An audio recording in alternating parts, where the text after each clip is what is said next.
Clock says 6:30. I'm going to call the meeting to order. I'd like to express personal thanks to Todd for chairing the meetings during September. Appreciate that. Helped very, very much. You set a high bar for me to get over with meeting times. I'm going to be scribbling on you. Move on. Okay.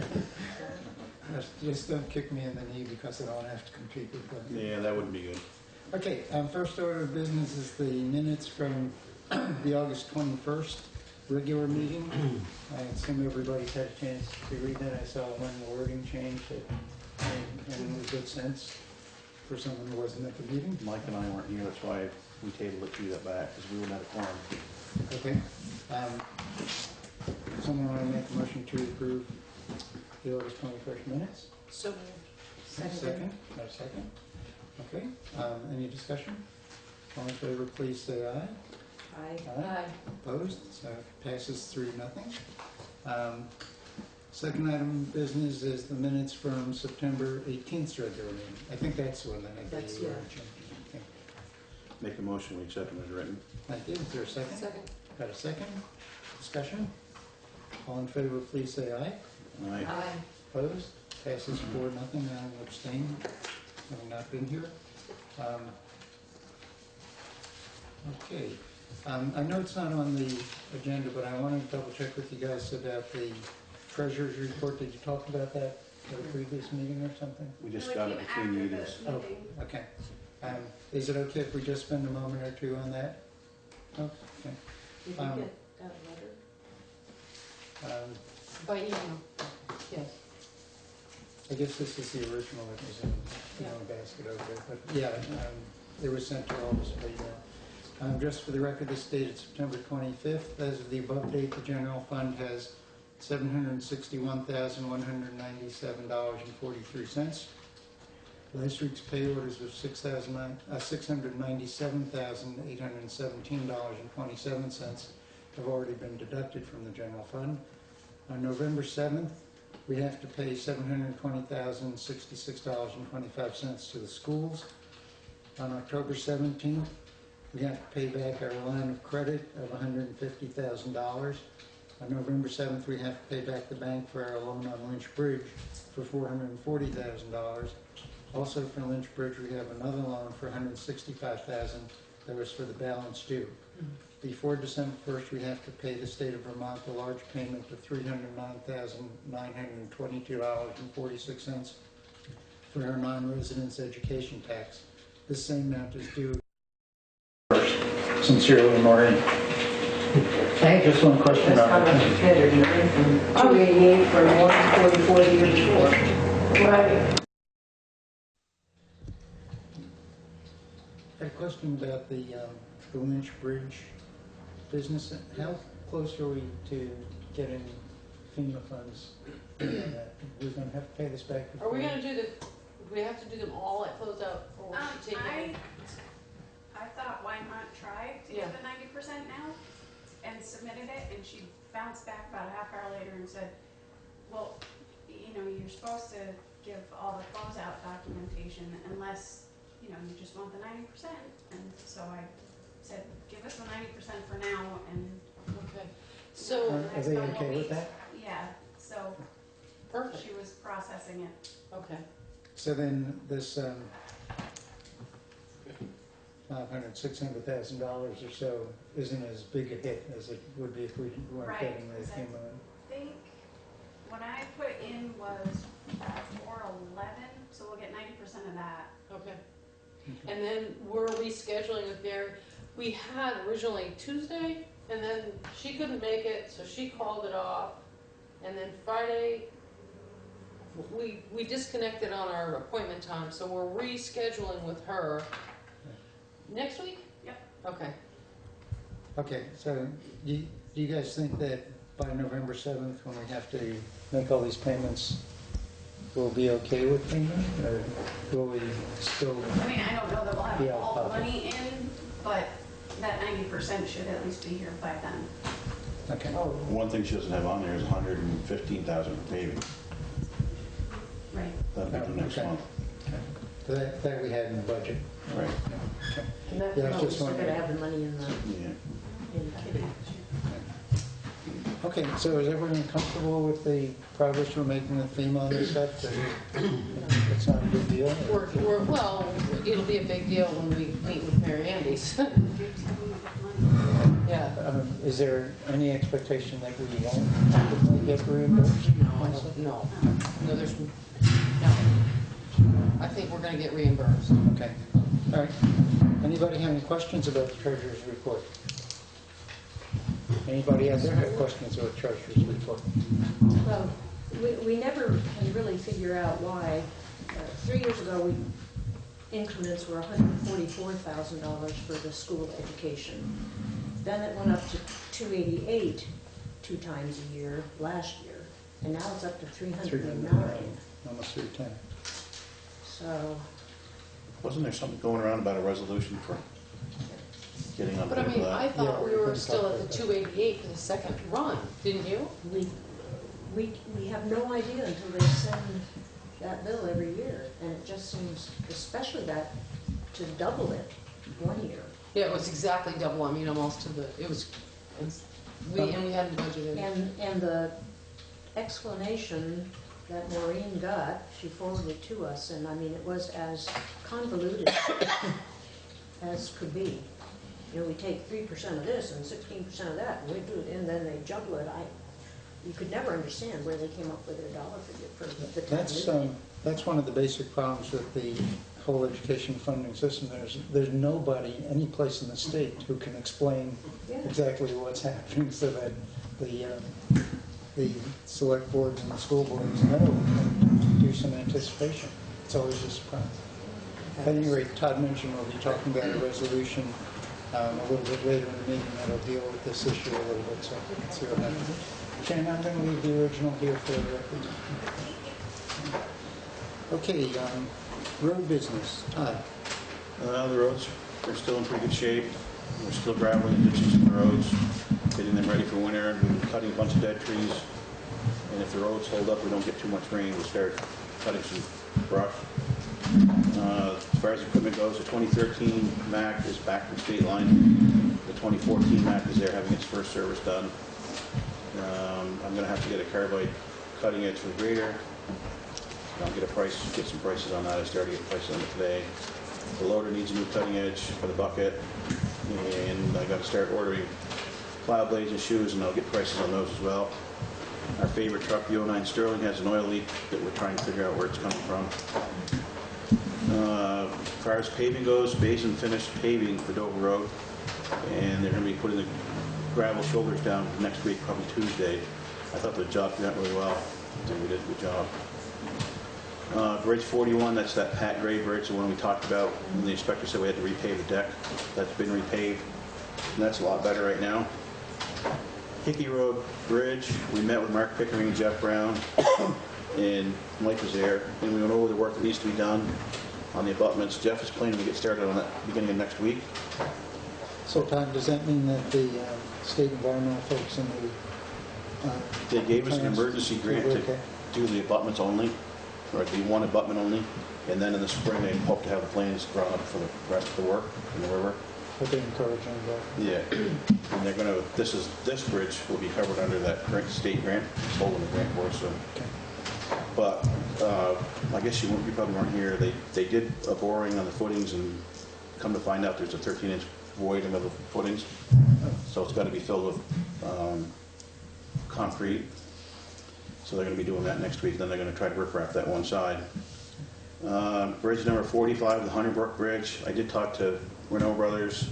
They're planning on getting work done on that bridge somewhere around November 1st.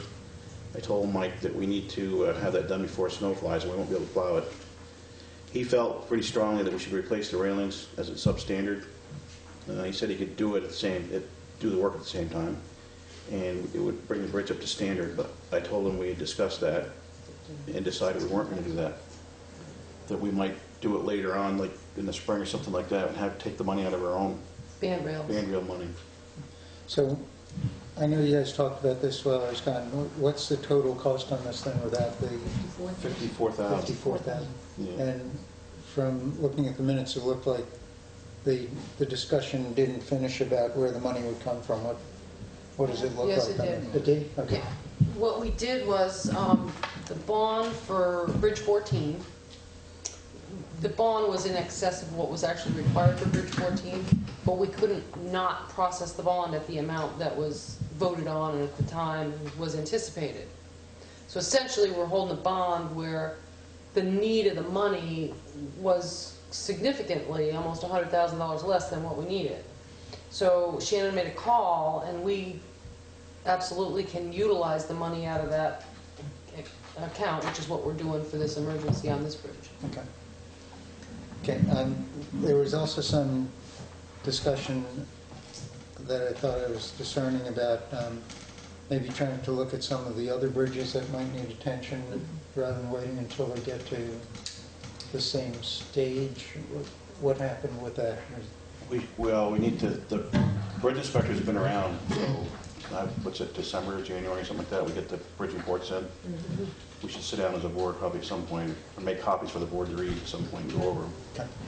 But we, When I talked to Floyd, the bridge inspector, he said all our bridges look pretty good to him now, except that Oh, good. Hackberry Bridge wasn't looking so good, and of course the Archer Bridge. Well, and what about River Road?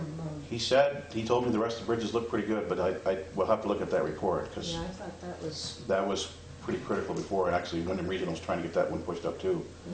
but that needs beams in the deck. Yeah, we have 50 of them, so. I just had one other question about the Hunter Road Bridge. Did we have multiple bids on that, or what happened on that? Because it was an Put out emergency. for or just- two. Put out 2 in Coal River and Renault Brothers, and Renault Brothers got back to us, Coal River didn't. And when I talked to Mark Pickering about it, he said he wouldn't waste time with that. He said because there's so many, because there's so many other houses on the other side of that, they need fire protection and oil and stuff like that. He said you need to get this thing done. So Okay. Well, it actually come in at 35, right? then And added we 2 said as long as beams. we had the deck off it, because there was, where the beams are, the tires don't run on it. Yeah, So we decided to put 2 more beams on the I bridge, saw that. and that will strengthen it and rugged it, and, you know, it's good as long as we'll ever be around it to the tenth of Okay. it, so. Sounds good. And you were questioning, weren't you, Mike, where it said new beams? Are they really putting in, or did he had in, New used ones.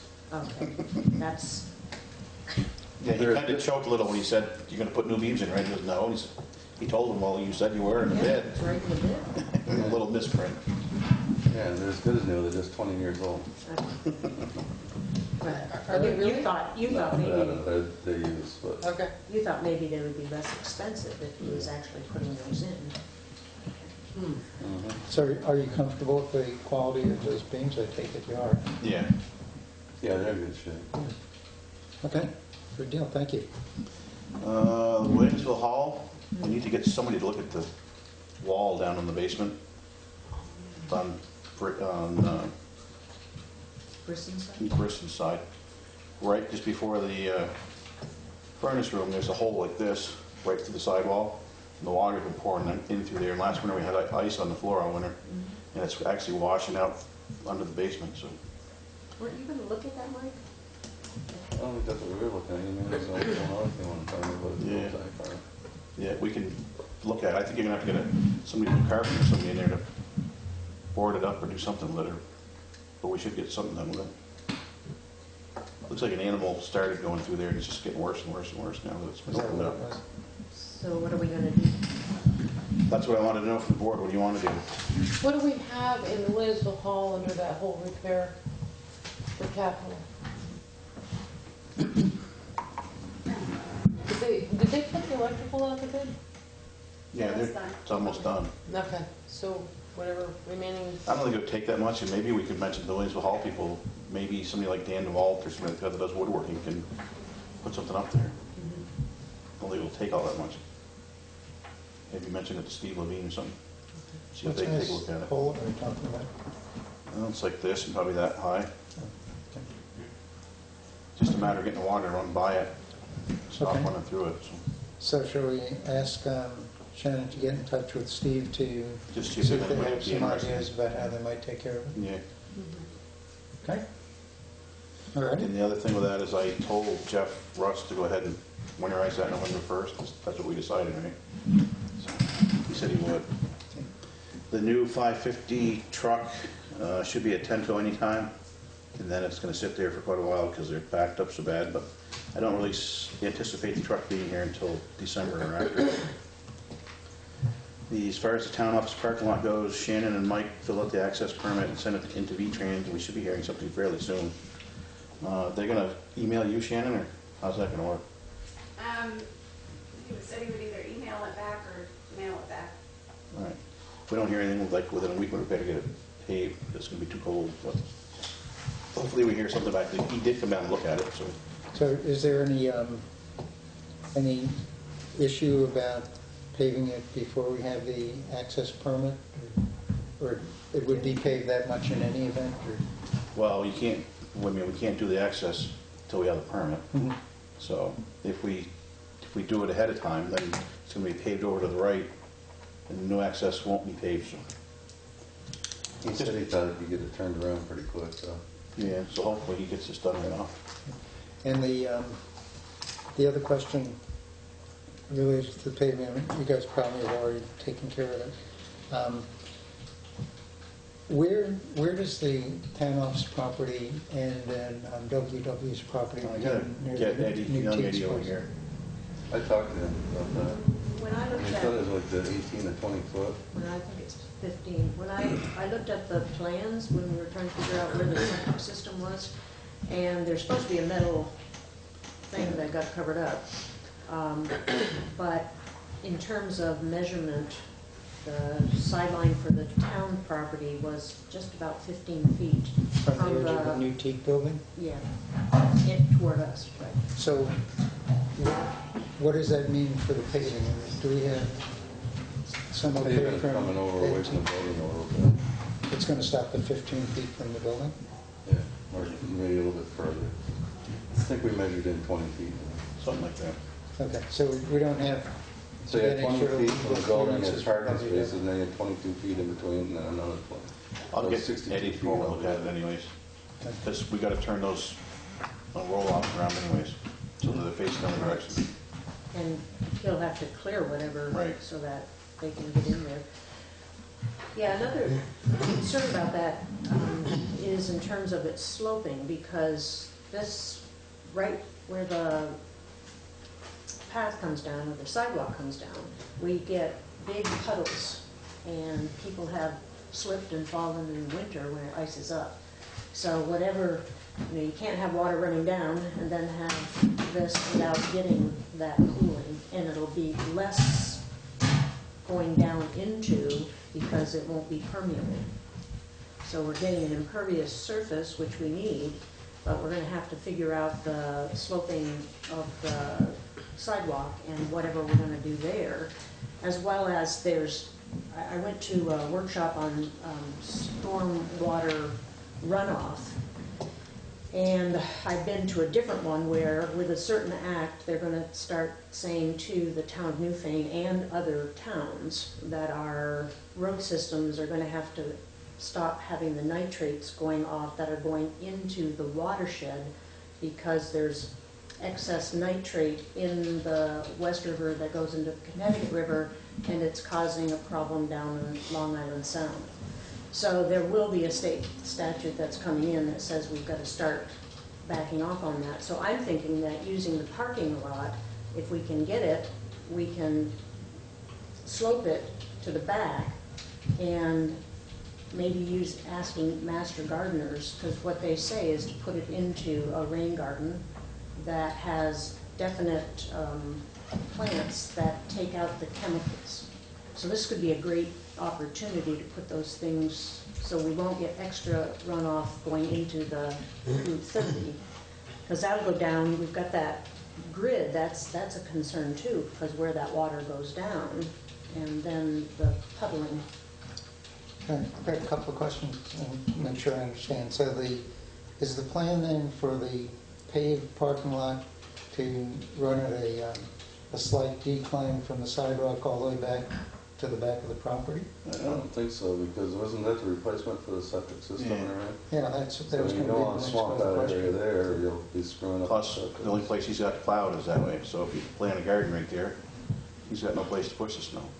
So then But I The mean, garden all wall I'm saying sounds is like a the neat leach field. idea, maybe an issue for us, is that what you're saying? Yeah, the definite second leach field's gonna be right there somewhere. The second, the backup Yeah. septic? Oh, we have the plans for that. I've looked at them, so I know where that leach field is, and it's mapped out pretty well. But like Mike said, you start sloping a bunch of water back there, it's gonna Right. make it wet. Right. And I'll have to think about it. Maybe come up, set a transit up and figure out which way it does go, which way it does pitch. Because weren't you saying too, Mike, that when the guy came down from the state? Well, he was just concerned about the concerned about silt, that. but he looks at the silt now, all the silt's going out there now. At least by blacktop, you don't have that. But then would we start using salt that would, Well, there's no more salt than they get already, you know, through there, and, you know, up and down Route 30, I think they salt it through the village, don't they? Yeah. It's a reduced salt zone through the village, isn't it? I think they did away with that now, but I don't know. We'll figure something out with it, try to make it. So Yeah. it sounds offhand as if the salt issue is at least in part a state issue because they're the ones who are taking care of Route 30, right? So do we need to do any sort of follow-up with them? I guess they'll be subject to the same law that you're talking about, right? right, Oh, when he comes down with a permit, he'll go over all that stuff with us anyways. Okay. right. That's what he was wanting to look at when he come down and stuff, so.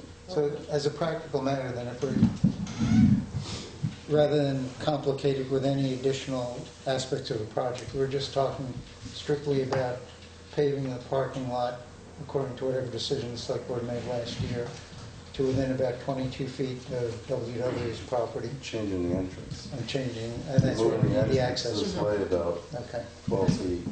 Matt Mann said that one of the problems out there is a lot of us kind of swing in front of WW's Mtg, and it should be a 40-foot entrance and should be delineated in some way, because some of us just go and then we go, oh yeah, we better watch the traffic. So that was the concern that Matt Mann had. We can get somebody to stripe it after. So the access that we're looking for is, it sounds like it's going to have to take away some of the fencing along the front over there. How close to this building will that get? Do we know that? It's probably going to take out the magnolia tree. You mean the parking space itself? Well, the access, because we're moving the access north, I take Yeah, it. probably 35 feet or better, down to the curve of it. The Okay, building, or the parking would then is about where the grass is right now. It actually might come this way about a foot into, just to square it up. into where the grass is at the edge of the parking lot. So then you're 20 feet back beyond that to where you go out into the road. Okay. And so then you got a 20-foot space on the other side, so when you drive in, you'll have, I think there's 16 parking spaces each side. Okay, so everyone's comfortable with that? I think it's gonna look good when it's done. I mean, I think it's gonna look, and be safer also. Concept. Okay. What else you got, Tom? That's it for me. Anybody have any questions about Todd's report? Any questions, folks? Okay, thank you very much. To accept the Oh, sure. foreman's report. Second. How quickly we forget the rules and regulations. Okay, we've got a motion and a second. Any discussion? All in favor, please say aye. Aye. Opposed, abstentions? I'm gonna abstain. Okay, 4-0. Thank you very much, Tom. The next item of business is scheduled members of the public. The first item we have on the list is the Restoration of Records Committee. I'd like to ask if it's okay with the board, since we have a guest here, Susie Howard. Howard? Pretty nice. Pretty close? You should see how it's spelled over here. I can thank my husband for that. Who is a town clerk in Wilmington. Wilmington with us. He's also got some experience with this, and if it's okay with the board, I'd like to give her a chance to share with us what she'd like to share before we ask the committee to go over your stuff. Is that okay with the committee as well? That's perfect. Sure. Either way you want to do it, I'm happy to hear the report also, so whichever you prefer. Well, why don't you share with us what general thoughts you have Is it about it? okay to just be right here? Sure. I have a pretty loud voice. So just, you all probably know, and you experienced quite a bit of trauma up here as well, although I guess not in your town hall. And during Irene, you may or may not be aware of the actual extent, but we had nearly 4 feet of water in the town clerk's office and in the vault. And as was widely reported, so I don't need to go into detail, a group of people that I called early in the morning on Sunday, the 28th of August, actually came to the office and helped me move the records, the record books, the land record books, the maps, town meeting records, etc., to the second floor of the building so that we were able to escape a great deal of loss. We didn't get everything out. We had to leave a number of items higher up on the shelving units because the water was starting to come up the sidewalk and we needed to exit and get out of the middle of town. So we did leave some items of land records and other important records on the upper levels. Also, because we were really in a flash flood zone and we knew it, it took us a little bit to realize it, but within about 45 minutes we realized we were probably not in a safe area. I did have to make some decisions about abandoning some things because we didn't have time to get them all out of the office. I had thought about it all night long, so I had a plan.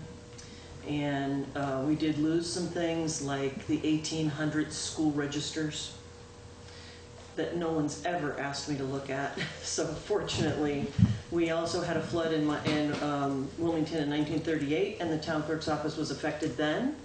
And a number of the earlier grand lists prior to 1838 were in that situation, so they were damaged.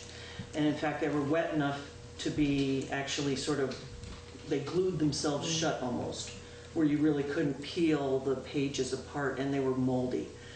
Being that they're permanent records defined by the statutes, I really didn't have the authority to ever throw them away.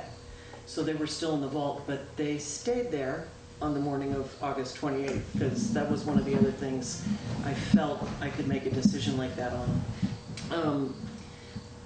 We had to go back and retrieve the other records later, a day or day and a half later, because as you all remember, it was very hot.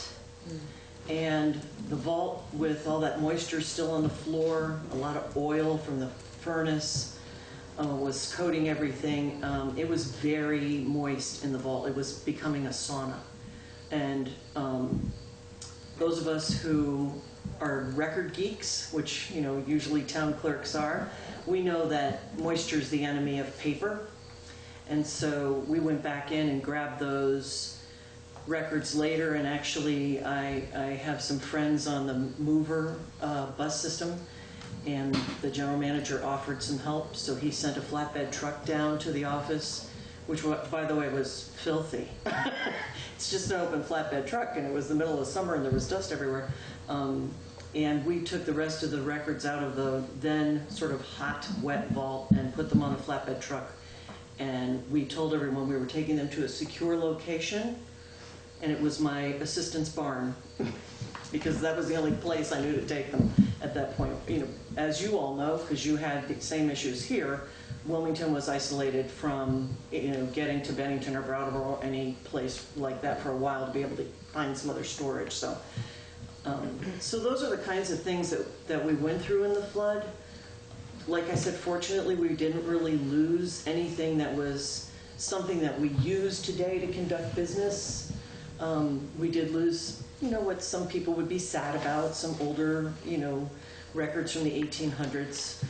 And they did not survive, obviously, they were thrown away. The reason, I just wanted to share that the reason that I don't know if this is helpful at all, the committee, I hope it is, but one of the reasons that I knew to do what I did was, and people asked me, people actually thought that the first responders, the fire department or the police department, called me and said, you better get down to the office, something bad's going to happen. But I did not receive a call.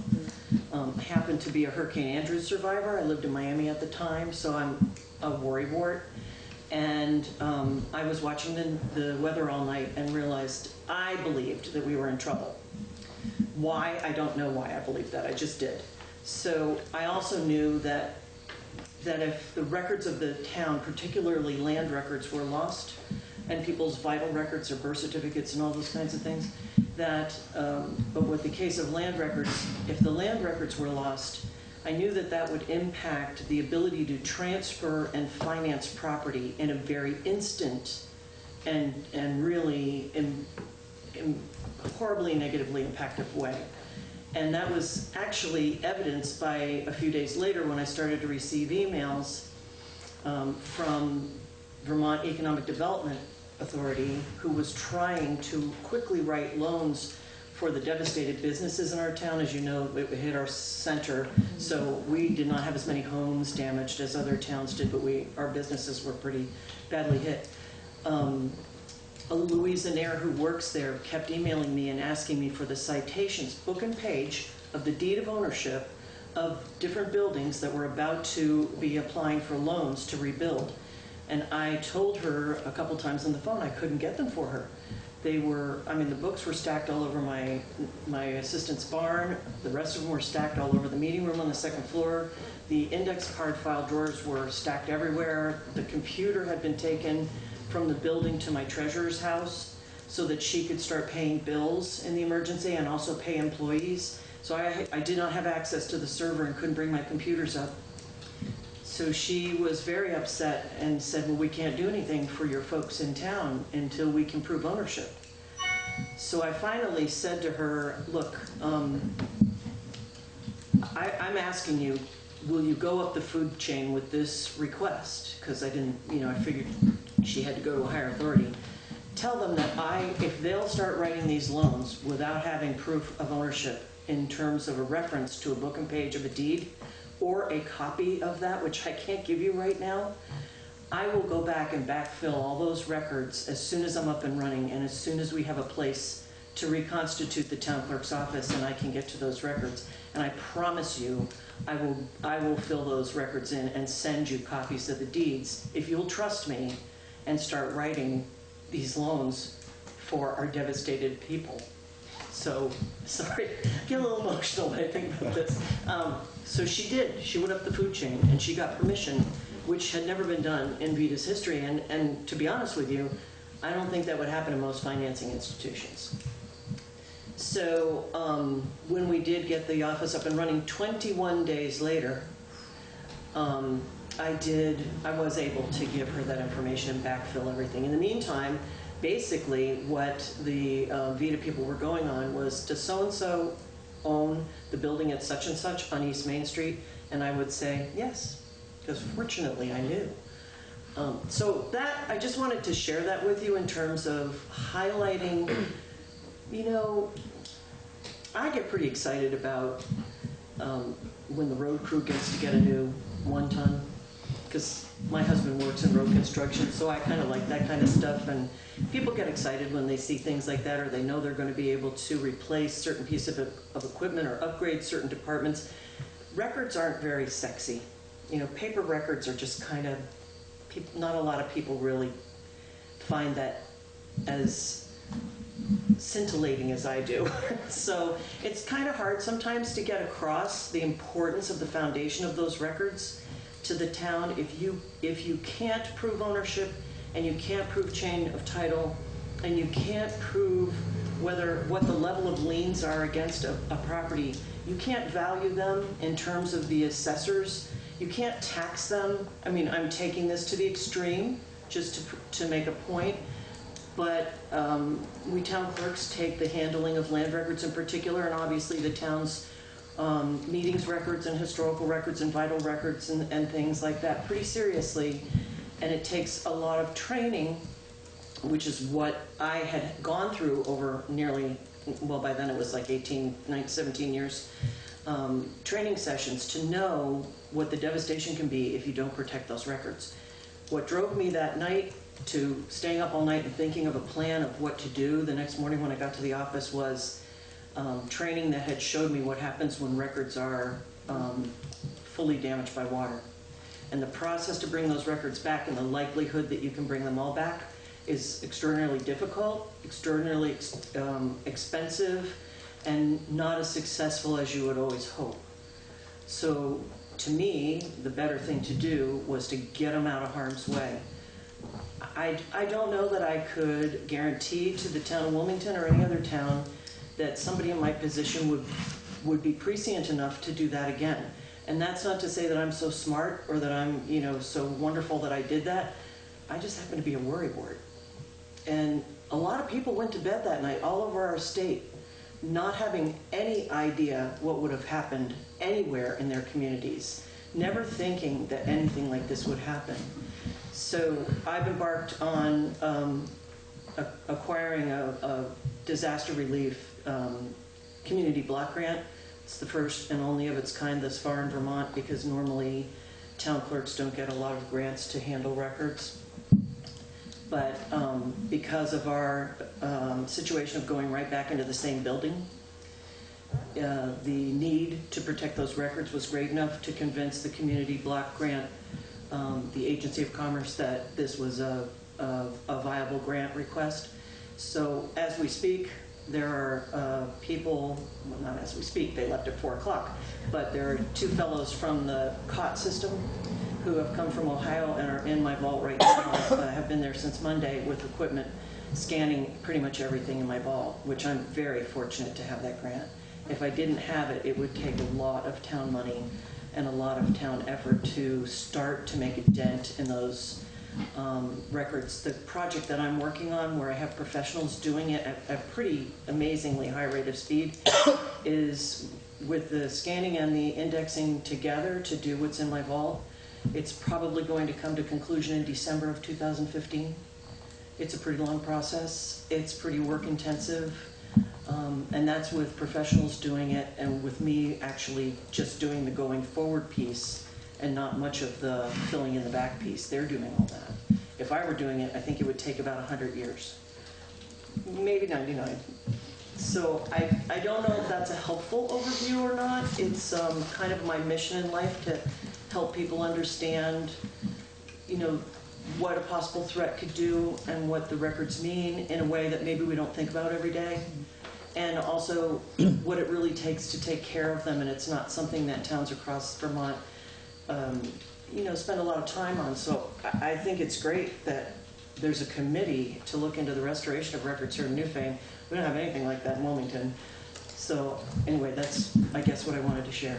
Well, thank you very much, Susie. I have a question for you, but I did want to mention that at least my reading of the committee's report and recommendations sounds like they're on a similar page to what you're suggesting in terms of going forward. Wow, that's great. But my question was something in here, I think I read in here, pointed out that legally there's still some issues related to the digitized copies of the records, and that until that's all taken care of, that microfiche is still the legal standard. Do you have that stuff microfished in Wilmington? Thank you. I'm glad you brought that up, because that is a point I missed.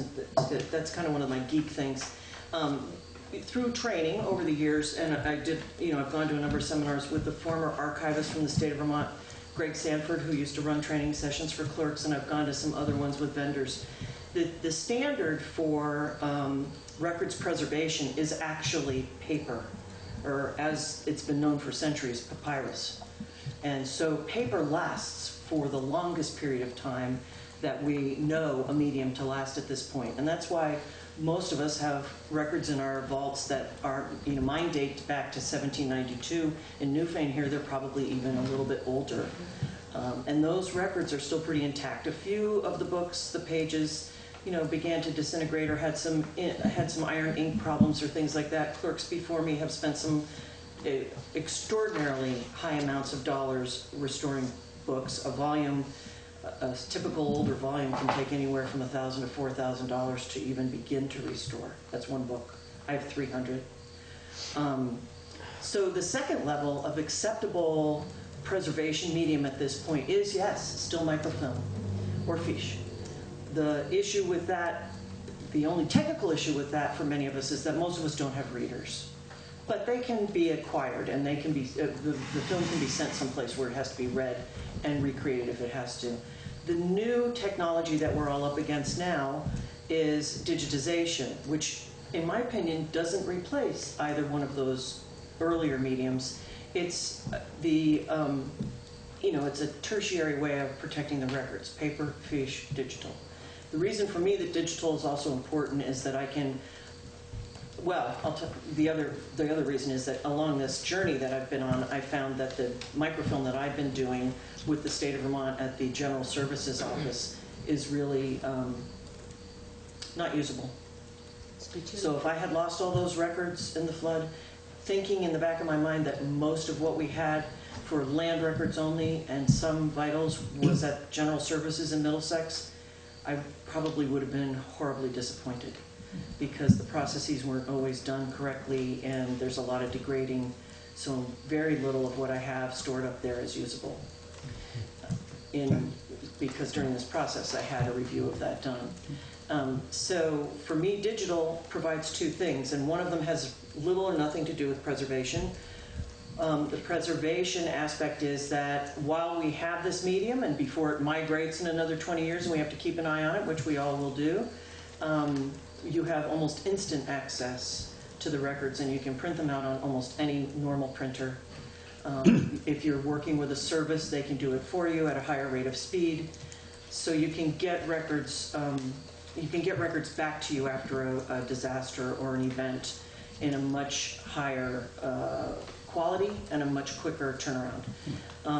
The other thing that I happen to do with COT, and I believe you have that here too, is that I actually participate in the Vermont Town Clerks Portal. There are two in the state, one supported by ACS, which Brattleboro and others use, and there are about 20 of us in the COT portal. Pulteney was the first, Killington, Stowe, some of the premier clerks in the state. Patty McCoy is one of my heroes. She's a mentor of mine, and she's the clerk in Pulteney who began with COT before any of us.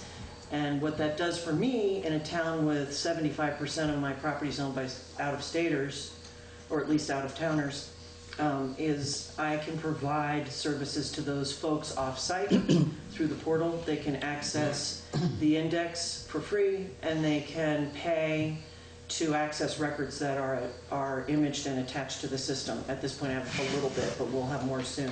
Even when I have an attorney in say Burlington, who's just looking for a discharge of mortgage to complete his title opinion, and that's all he needs, 1 page, 3-hour drive to find one piece of paper to see whether or not it's in my office yet, is pretty ineffective.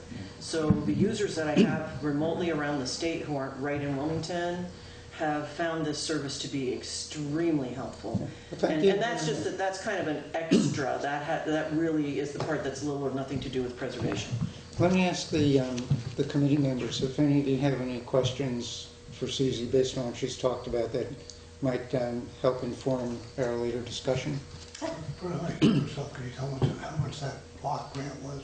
Yeah, I'll be happy to share that with you. I have about 400,000 records. Maybe more. That was an estimate, the best I could do. And the grant is for $155,500 to do everything. Most people will never be able to do that all at once, and I totally understand that. So I certainly. Come to your office. Yeah, I mean they've been working in my office all week. They'll be here through next week. So most folks can't start out that big. I mean, I've been doing a little bit at a time over the almost 20 years I've been there. I've restored a lot of vital records that were damaged. So they've been deacidified and they've been put in Mylar sleeves and things like new binders and things like that. And when I do just a vital record book like that of marriage licenses, it's about $2,900. Mm-hmm. Now, so having them all digitized and be able to keep them from continuing to degrade and to be able to, as the clerk, certify that what's being imaged is the correct and accurate record so that you know when you get it back, it's the depiction of what you copied. To me, that's just really, it's a gift. I'm very grateful that I was able to access this grant. Great. Well, thank you very, very much. Gary? Yes. I just think it would be nice if we noted that this lady was front page of the paper today, I believe, as being, getting some kind of award in the state for your She's the town clerk of the year. town clerk of the year.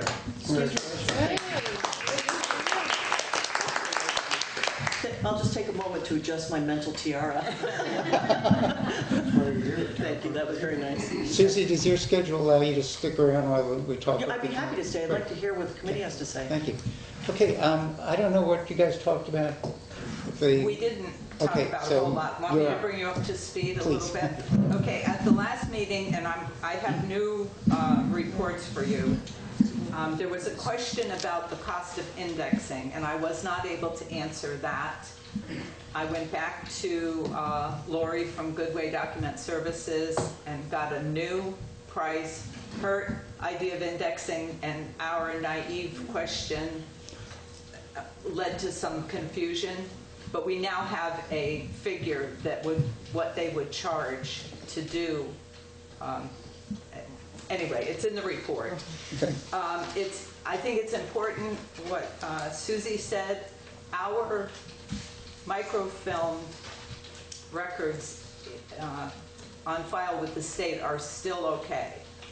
As part of a longer range plan, they do need to be addressed and it can't go on forever.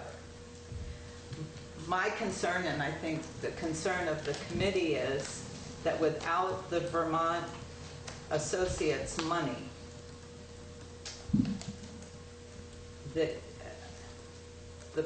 the process to go forward is going to take you guys a very long time unless you figure out an alternative. Even, it would virtually be impossible to be done with the number of assistant hours that you have in the town clerk hours. You would have to have those extra hours, or you would have to hire another service. And how you get to that point, I'm not sure. That's above and beyond the realm of what this committee was asked to try to figure out. But we have talked about everything from what is already microfilmed, what needs to be done to get you to that 40-year point where people can actually use it for doing title searches, and preservation of the older books, and upgrading, because you've got a whole lot of stuff that hasn't been microfilmed, a whole lot. So we've set you out some priorities. You know, what's happened to date. Is this a new report? Or It's what was- it's Okay. exact same report, and I'm going to give it to you with a quote attached to it. The only thing that changed was the cost of scanning the records, the indexing, which is what we had not understood.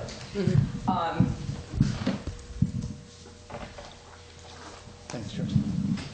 I'm sure that there's going to be questions Thanks. that you have. You are down a road. You are far enough down the road with cops, so I see no choice but to continue, because you've invested between the town and Vermont Associates nearly $50,000. So you are down a road that you probably need to continue on, or you have to get a whole brand new quote and start over, and I'm not sure that that would make sense from what we've been trying to figure out. So ask away if you have questions. I've got one general question, and somebody over here is trying to say something. So the priorities are incremental, you know, Yes. as we think Well, about the because budget we for figured next you- year. As we think about the budget for next year, if priorities 1 and 2 are all we think we can afford, that's a logical way to go? Yes, I mean, you have to look at what can wait, what can't wait. And that's what we tried to do for you. Okay. If all the new recording is done as part of the normal work of the town clerk, which it always has been in the past, and you get those volumes 87 to 43 into the system, then you're back to the 40 years so that the guy in Burlington can research it. Lawyers don't have to come and go in the office. And the only people then that would come in is someone like me who maybe wanted to go all the way back to the beginning of a land transfer for one reason or another. Even then, even then, you're still deficient in your microfilming, which is your second layer of protection. So that would have to be the next priority. And then you really need to look at what you've got in the state on microfilm and have that brought up to a modern, a safe, they have better ways of storing those now so that they don't deteriorate. And they have a better way, a different filming, not so much way of, The silver, yeah. silver. Well, yes. Yeah, so it's not just the storage, they do have some problems with cans, certain cans. Yes. Yes. So, to the best of our ability, we dug hard to get accurate information, to be fair in how we allocated the money that had been spent. We understand that only a portion of Gloria's time, for example, is spent on this. Only a portion of the assistant's time is spent on this. So we tried to be fair in how we allocated how much had been spent so we didn't we didn't pad it. And I don't know what to tell you beyond this. Okay. Anybody have any questions that you'd like to ask Chris before we start to talk about it in a little more detail? More to have, Chris, on page 2 of Lori's report, Yes. it says, I suggest that the film correction is done as soon as possible to protect the images before the chemical action causes further damage. So we have 13 out of 25, which I knew before your committee began as town clerk, that are deteriorating. Yes. And last meeting, you said, that Lori said, oh, we have 10 years before That's we what- have to do that. Yes. But she says It's a here, slow deterioration, and it will still be good for up to 10 years, she said. I mean, it's a priority. And she said, don't get me wrong, it is a priority, but it isn't deteriorating as fast. She went and looked at them, she actually has them. yeah, I know she has them because I gave her permission to take them. Right. So, and she just said that it's just not she gave us that time frame, that there is about a 10-year. Did you, And what happens is people they wait. did you talk to her after the discussion this last meeting? Yes. And that's what she said to you? Yes. Okay, so I have a question. I Let's- hope I have an answer. Okay, let's assume for the moment that we collect in the restoration funds this coming year. What would be a decent amount to anticipate, Gloria? Depends on how many transactions are made. What would the average over the last 2 years I think be? last year we knocked it down to about $6,000 because the town of Newfane is only giving 1 out of 10, where we could be giving 3 out of 10 to the restoration fund. Okay, so let's say that we Say have $6,000 a year to play on records restoration money. It would have been easier to know that had there been a separate bookkeeping system for that fund, so that we knew how much came in and how much went out. That was one of our Yeah, well, that's a legitimate question.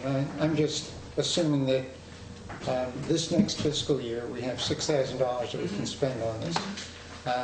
Would the committee's recommendation be that we spend that full $6,000 on priority 2 to get as much of that done as possible? Yes. Okay. And then if the following year we have another 6,000, we can finish that up and move on to maybe items 3 and 4. Absolutely. And that's a reasonable way to be approaching this. We're not digging ourselves into a deeper hole by Yes. doing it. Yes. Okay.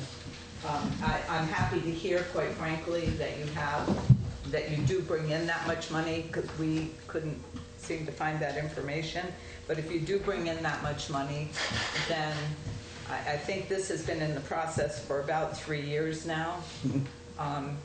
It'll move along pretty quickly. Okay, so one decision that the board could consider making is to devote whatever funds come in through the record restoration, I want to say kickback, but that's not what it is, the percentage that we get out of the record restoration funds, whatever comes in on that, we would earmark for the scanning and indexing the volumes from 87 back as far as we can get with that money. And then the next year we'd do the same thing to finish it up. Does that sound like And then you'll get to a point very quickly where everything that's on this list, I mean, quickly, relatively 3 or 4 years, everything on this list is done. And then it's just a matter of maintaining, putting your new stuff in and paying your cop fees. Okay. Yeah, I was assuming that priority number 1 is That's not part of the really- normal town clerk Exactly, functions, yeah. isn't going to cost additional money. It is not going to cost additional. So what do you guys think about the recommendations and the timing with which we might be able to deal with them if we make the assumption that we want to try to cover it all out of records restoration money? First of all, is that a reasonable assumption to make? No, I don't think so, because I think our restoration and records fund is somewhere between $1,200 and $1,200, $1,600. What do you mean by Do we get 6,000 into that fund every year? I didn't think so either, but that's, I need to look at, it was in the town report. I don't have. But it's all those figures, I think as we reviewed them, were below 2,000 a year. Right? I mean, the $1 fees don't add up to much more than that. They certainly are not 6,000, there's no way. I must have misunderstood. I thought it was No, 6,000. and I probably said that. I was thinking of what we might bring in at $10 a page. So we only get 10% of that into restoration. Okay, so we're really talking about maximum maybe 1,200 a year that's coming in, and Rough. 1,200 to 2,000 in record restoration. Yeah, right. That would be my guess. Okay, so what that means then is that instead of being able to catch all of priority 2 in 2 years, it could take us about 4 years to do. Is that still a practical what are you approach? going to do? You've either got to figure out a way to get money in quicker, or you've got to figure out a way to get money, like a loan to that fund, and then pay it back over the years to get those volumes in so that the system is functional. I mean, you are in a place where you only have a few choices. Right. You only have a couple of choices. And it just really seems a shame to me to be paying monthly fees for a service that is virtually useless until it has the 40 years. Interesting point. Until it has the 40 years, I can check if the deed I recently bought a piece of property has been recorded, but I can't go back and title search my property, and that's probably the most use of land records is title searches and property transfers and that sort of thing. Can we back up here? I need to really ask you a question. From right now, all the way back 40 years, you can do title searches. Absolutely, unequivocally, you can do title searches. Through COD? Why does it have to be COD? Otherwise you've got to come in here. In other words, you're going with what Susie said is I'm really. just saying that No, for COD to be functional for a title search. No. I mean, to do a full 40-year title search, that's a different story. But please, don't give the implication that people can't do title searches. But a lot of people want to just check that last little bit, and they've already done these searches before.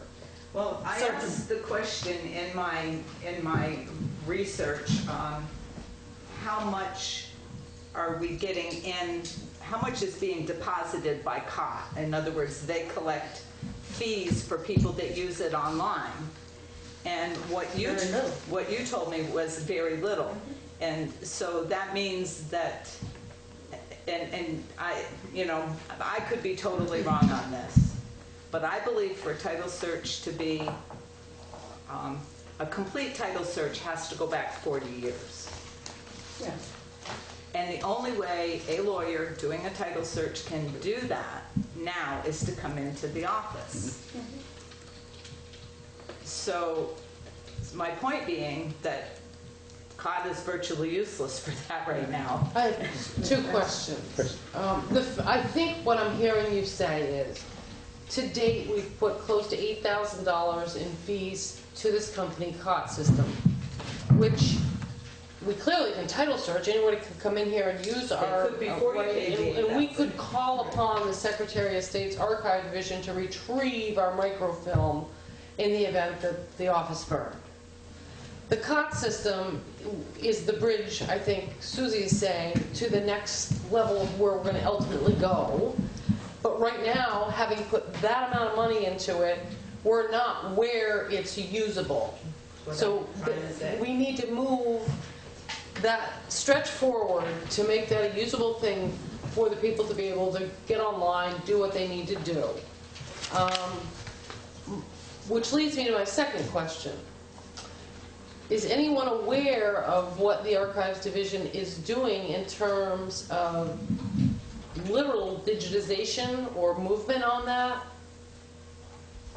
I can't speak to all the departments in the state of Vermont, but when I had to develop my RFP for my project, I was given a copy of a huge digitization RFP that the State of Vermont Archive Division was writing, but for many agencies.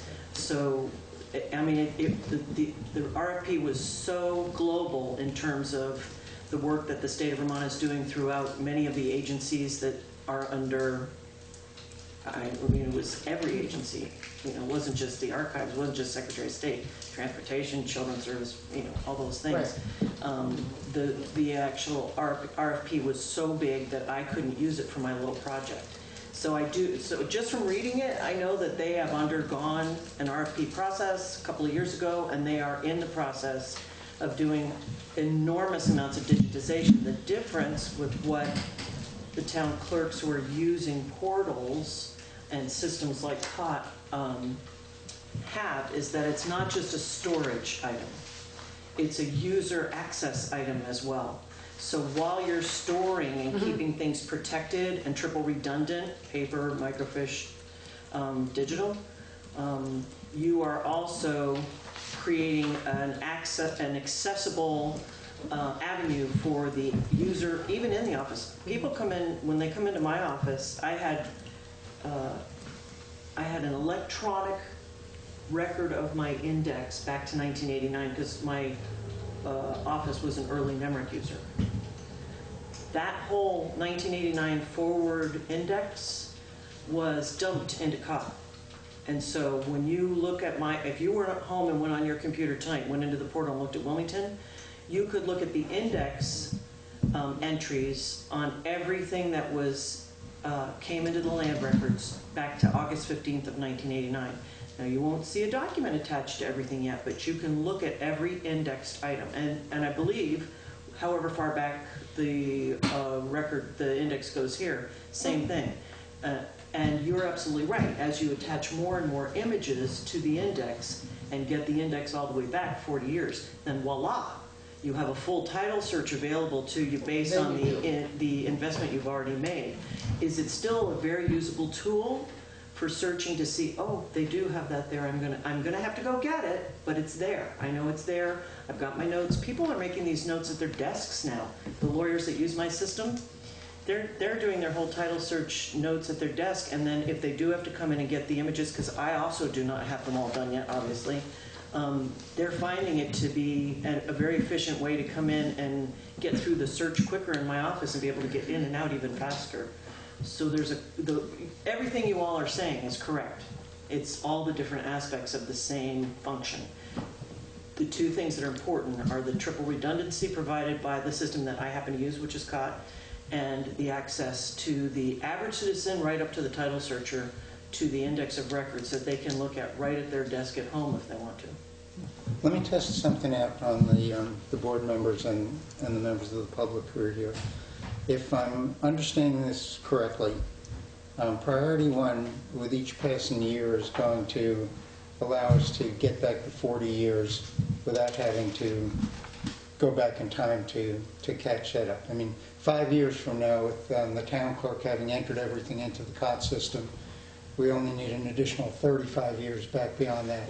Okay. Yeah. So, and that's, From this point forward, you're saying 5 years forward, Right. 35 Right. back. Okay, so with each passing year, we're catching up right, slowly, but we're catching up. yes. Okay. Second thing is that I think that it's our responsibility as a board to look at any demand or need for funding from the taxpayer in relation to other priorities as well. So that suggests to me that if there's something that might make something more convenient for the attorneys, but to do that, we'd have to spend X thousands of dollars this year, compared to something that is a little less convenient for the attorneys, but for which we can then get away with spending whatever we have coming in from the Records Restoration Fund, that I'm not too concerned about that, because for a long time, attorneys have made it their business to come into the town office to do the record search. As Gloria said, the 40 years worth of stuff is there and in good shape. They can do it, they just can't do it from their desk. So I don't see a disaster out there if we didn't make any change at all right now. You're So- absolutely right. So then probably a reasonable approach, as it strikes me, would be to, okay, let's recognize a couple of things. One is that the attorneys can search back the 40 years right now. There's no reason they can't do it, they just have to come in here. We're going to take a measured approach to try to make life easier and increase the safety factor, the redundancy that Susie points out so well.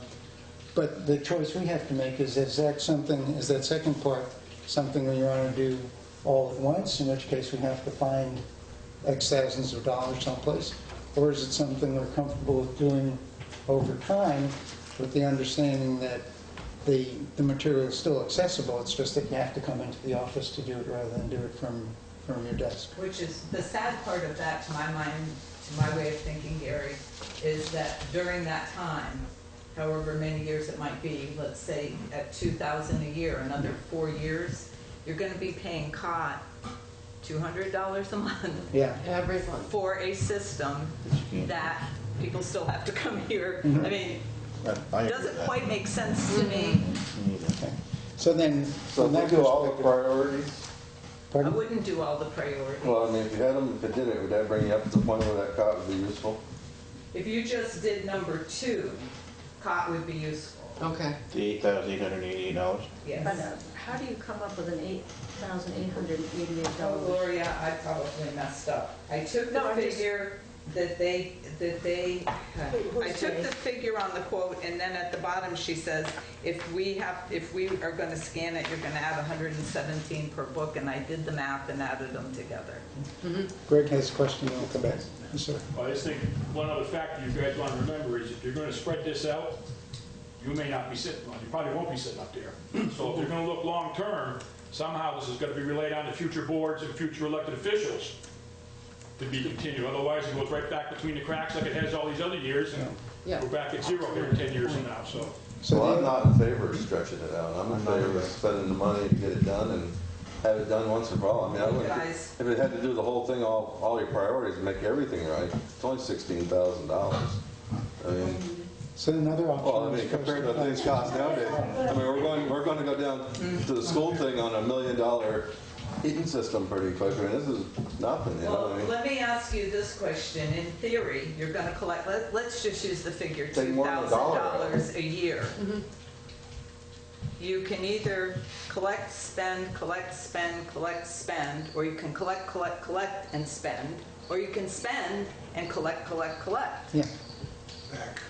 So then one option is for us to check into the budget at the moment, see if we can find anywhere from $9,000 to $16,000 to take care of one or more of these priorities. Yeah, I think there are things here, Gary, that still are not very clear. When you say hire a company, I'm assuming you're talking about Goodway. That was who I got the quote from, yes. Okay, did you check with any other company? And did No. you talk, and did you at any point talk to COT Systems? Yes, Yes, twice. to the extent that they would allow us to talk to them.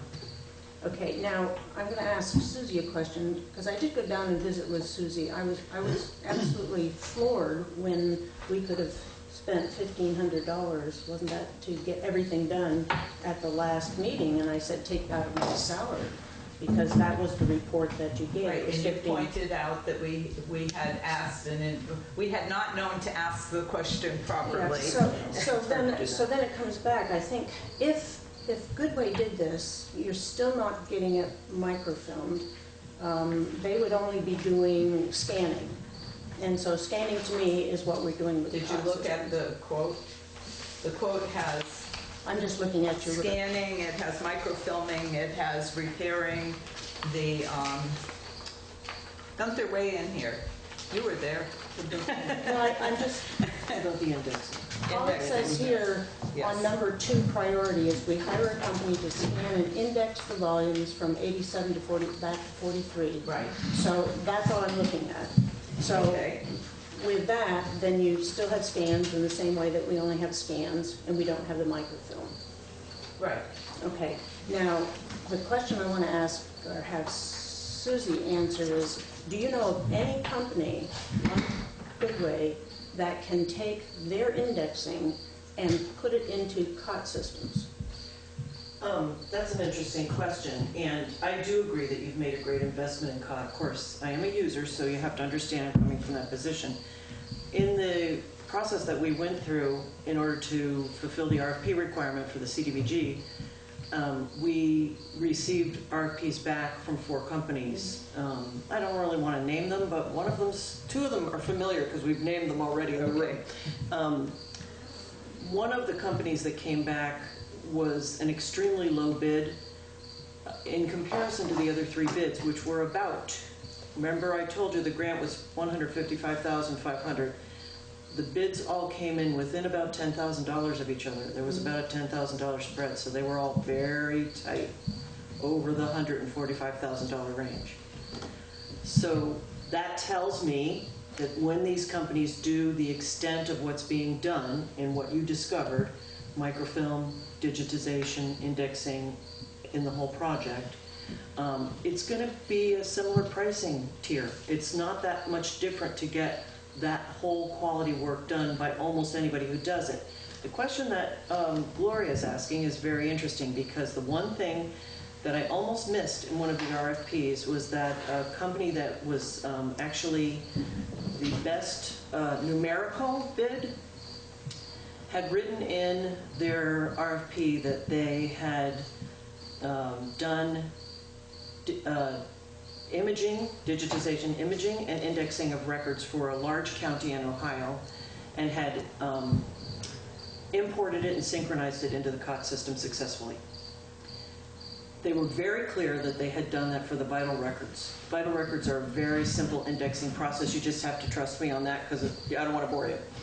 When it comes to land records, it's another animal.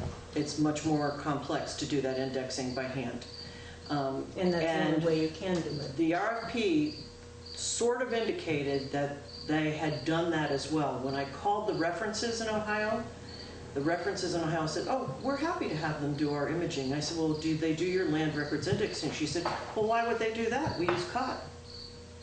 So they, although they're a COT user, and for some of the processes that they do for some of their other records other than land records, they were happy to use another vendor. But when it came to land records, the only thing they would let another vendor do was imaging, and the indexing was done by COT, because that's really the key to this whole system. That's the linchpin of gluing it all together. Let me ask you a question over here. And the pricing was very similar, so in my case, it didn't make any sense to go to anybody else. As I understand it right now, the way we've been doing it is that Deirdre has been scanning these documents, and I guess we send them off to COTS. Is that what it is? But once you scan it, we've already indexed the document. You scan it and you file it, and that's It goes what to COTS. that's what it means. It's backed in their 3 places in Ohio. So what I don't understand, I guess, is why it would be any different if we have this company, Goodway, or any other company do the same thing and get it to COTS. Because I don't know if they can get it to COTS. If we can, No one why has can't a they? track record of actually importing a land records index into the COT system. I believe no one has done it. Well, see, that's what I really don't understand. Right now, that's what Deirdre's doing, right? And it's what I do. Okay. So why can't a contractor, if nothing else, why can't a contractor do that, sends to Gloria, and Gloria gives it to COTS? The same way she Okay, gives in would the you please contract. read the quote, everybody? If you want it entered into the cost system, your cost will be an additional $117 per book, which I added to that figure. In order to complete the task, it will take approximately 3 months to do the entering. It will have to be done exactly as it is being done now by a Goodway personnel who will come there to do the entering. So it sounds to me as if it's just a contractor doing the same job that we currently have the town clerk and the It's assistant town exactly clerk what doing. it is. So explain to me why that's not the case. So you're correct. Going forward, from the moment you went live and you went forward with this So system, we've been doing that that's going exactly what's backward happening. too, as I understand. Going back, somebody's going to do what a town clerk like myself or Gloria does Yeah. every day for you, only it's going to be a vendor. It's either going to be a vendor who has to dump it into the system you've already invested in, or the people who already support that system having their people do it. In my case, on the RFP that we had, there was an additional cost for COT to synchronize everything that might be imported from another vendor, because they have to make sure that it meets their own internal specifications and that it syncs up in their system. So there is an additional cost from them as well. And really what I was trying to convey before by giving you kind of the global numbers was the basic numbers without the extra synchronization fee pretty much matched up anyway. So I guess my question for myself was, why would I then go to another vendor that I'm not already using and start over with a new process that's sort of parallel instead of using the vendor I already have that I'm going forward with every day and having them backfill the piece that isn't done yet? Well, let me That's pursue the that. question I answered Let me myself. pursue that because I must be missing something. Let's assume for the moment that Gloria and Deirdre go into business as private contractors, X, the X Right. Corporation. They're scanning these things and sending them to COTS. That's one on the one hand. On the other hand, we have company Y, in this case Goodway or any other vendor who wins the bid, doing exactly the same thing to the same standards and giving it to COTS. What's the difference there? It's not COTS doing it, it's either Gloria's company or this company that's doing it. It's essentially the same function. The pricing would be different because COT has to charge a fee to synchronize everything in once they They're receive not it. synchronizing, it's going directly to them from this office exactly as it is. The only you're just difference is whose fingers are putting it in the Right, system. rather than Deirdre Oh, I see scanning what it you're and someone else saying. is I get what scanning you're it. saying. Yeah. There's So no, you're just saying they would come down for 3 months, every day, whatever they and need. index I see. everything. Yes, Now and I scan it and, Which means that the present equipment would be tied up while they were doing it, so that the going forward piece would have to wait? Is that one of the things that might happen? that probably Well, we have could happen. I do have an assistant, I can't imagine. Okay. I mean, you really could not take the town clerk away from her equipment. For, Well, you know,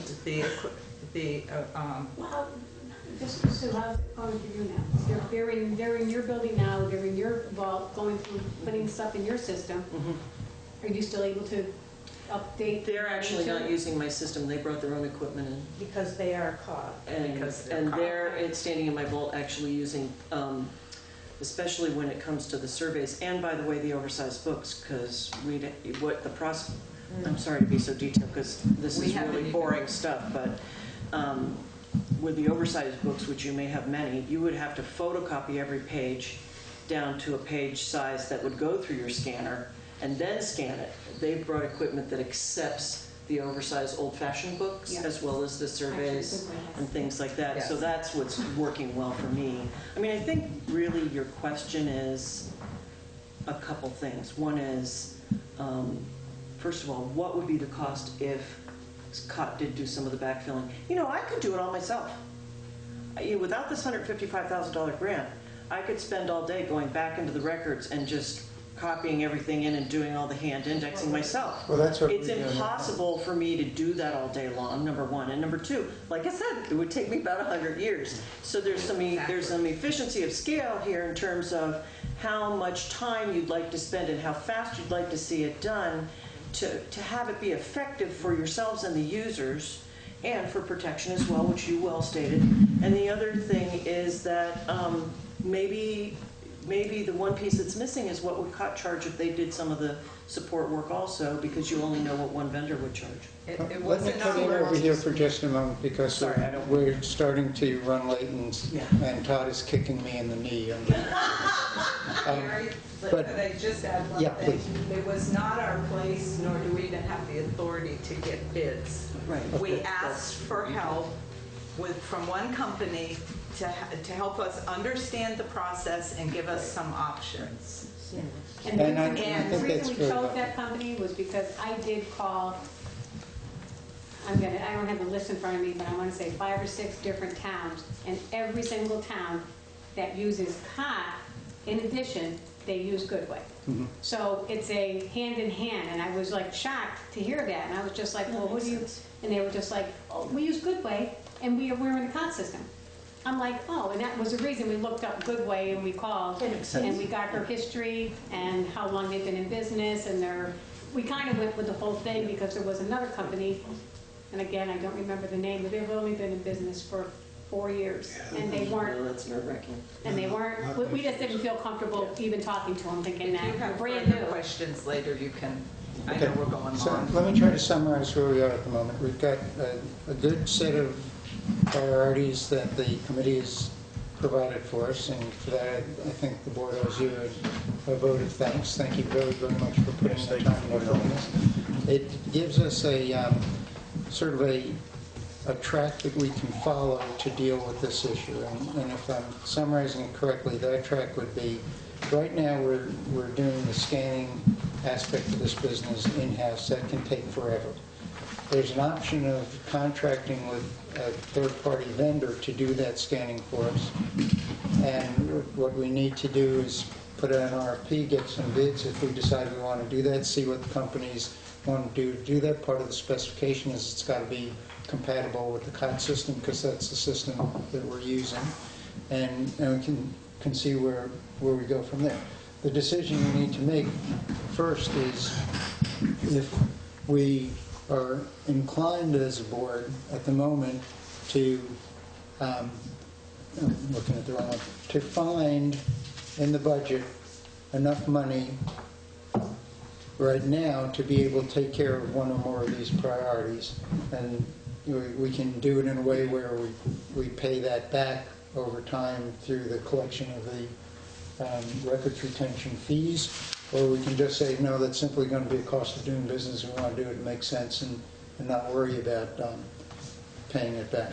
But the first question is, do we have, or can we find enough money in the budget now, for this fiscal year, I mean, to go ahead and put out an RFP to see what kind of bids we get for doing the scanning and indexing of volumes 87 to 43. In my opinion, I don't think we do have the money. I think we've expended the money. And it is my recommendation that we take the report of the committee, and while we sit down to do budgets forward, actually I'd like to request that Shannon kind of pull together what the last 3 or 4 years worth of the $1 restoration funds coming in. And I think that at that point, the board should entertain an idea of whether, as Gloria suggested, maybe there's a reason to increase the fee from 1 to 2, or we see what other towns are doing, and try to determine how we could move forward when we look at it relative to the rest of the budget. Does that make sense? There's just to allow the public to know also that The town of Newfane from 1995 until 2009 did not collect the $1 per page that was mandated by the state statutes. So we started out good $30,000, $40,000 because somewhere in here somebody didn't know whether it was a select board or anything. So only in 2009 when I read that and came, and Gary, you were on the board at that point, did we start collecting it. So, However, was there not in 2011 a one-time $15,000 journal entry that the auditors tried to fix some of that and you used it to do maps with? no. So, No, I'm sorry, that wasn't the intention. It was definitely to do the map project. but it was out of restoration funds. You didn't have any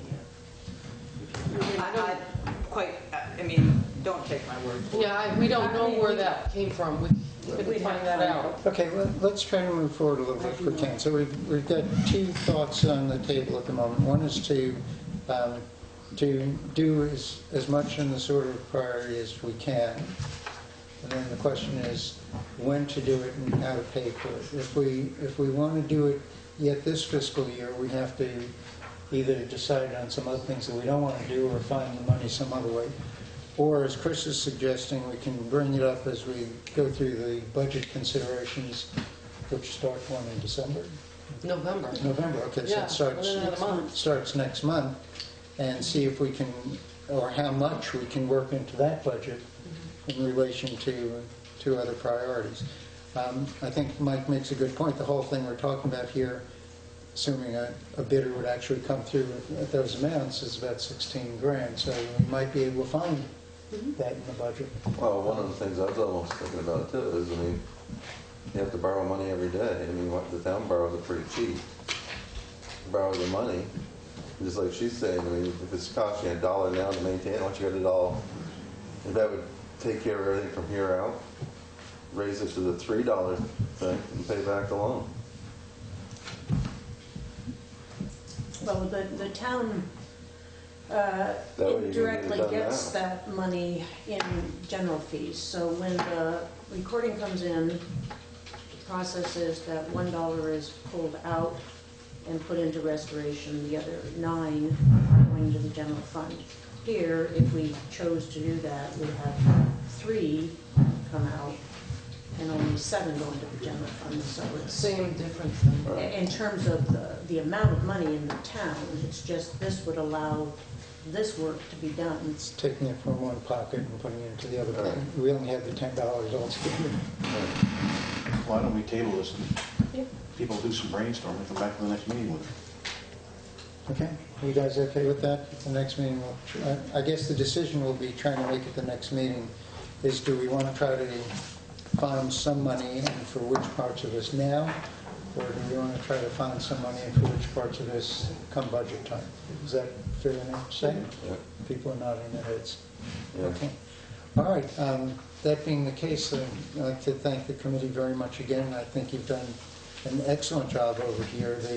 I find that attachment from Goodway to be very helpful, and it does seem to support the numbers that you guys are talking about, so I don't have any problem with that. And we'll try to make that specific decision next time. So at the end of our next meeting, we'll know whether we want to look for money this year, whether it's a loan or anything else, or whether we want to do it as part of the budget.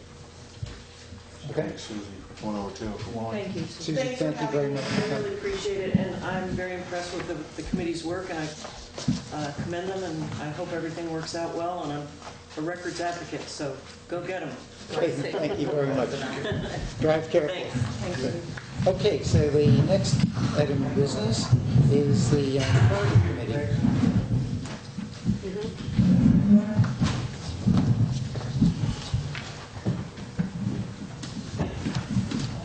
Okay, Charter Committee, who's going to speak for you?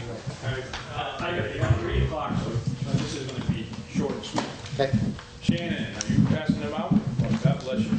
Okay, the committee met 4 times. We had our final, I don't want to say final. We had a meeting tonight before this one.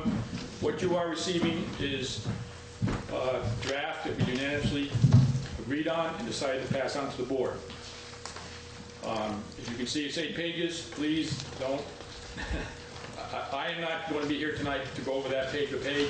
I'd like that for you guys to, it will take you a while. Please digest it. I do want to emphasize, because we had people come to our meeting who wanted copies of that. We told them, as a committee, we felt that that was not appropriate. We were asked by you guys to come up with that. You should have the copies. But there are people expecting those. There's nothing in there that people shouldn't see.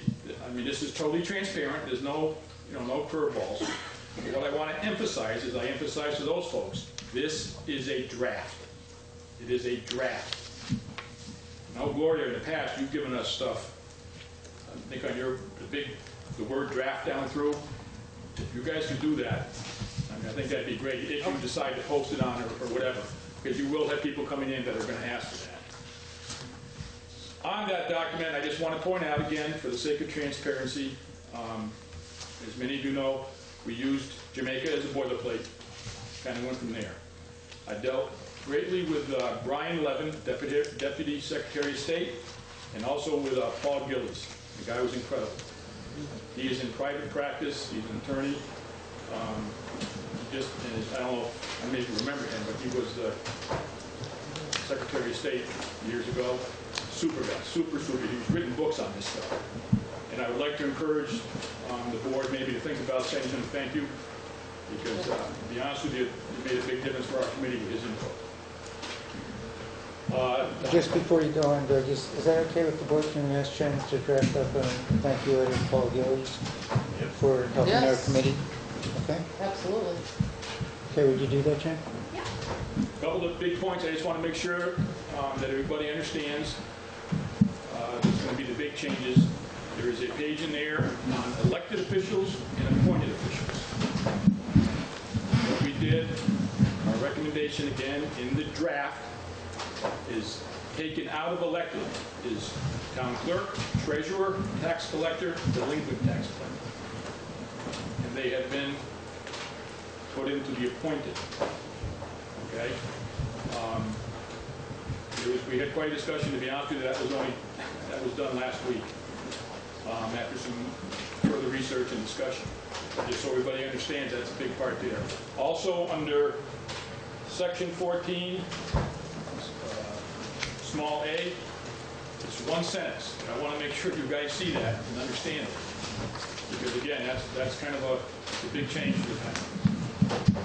And that was worded specifically by the Deputy Secretary of State. That is not the words we chose, he corrected us.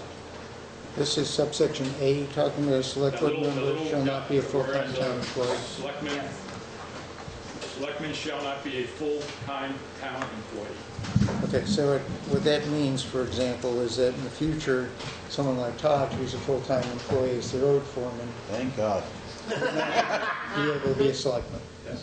Okay. Now, again, please remember, this is a draft. If you Yeah. guys don't like that, if there's enough public outcry, I mean, that's whatever. But just, I want to just make sure that nobody just skims over that and kind of forgets that, that's all.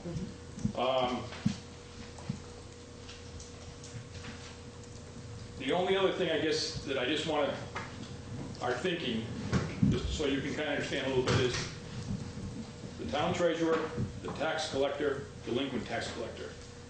In our minds, in the research, and in the discussions with other folks, most towns, and our town, I went back 30 years. I have enough town reports to go back to 84.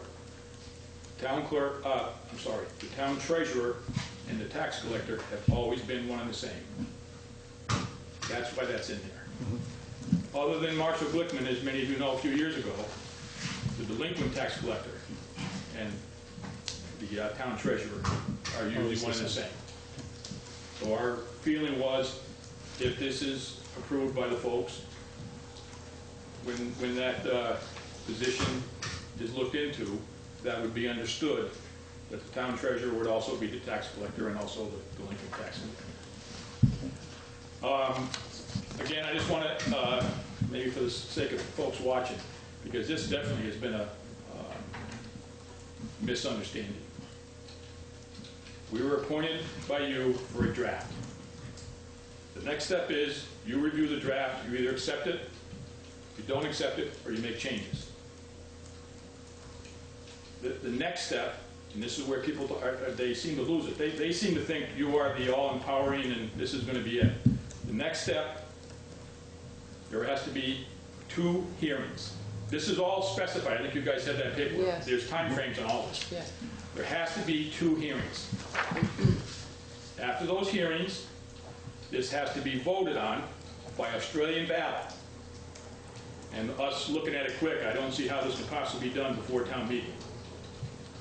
So we're looking probably about there, but you look at the time frame.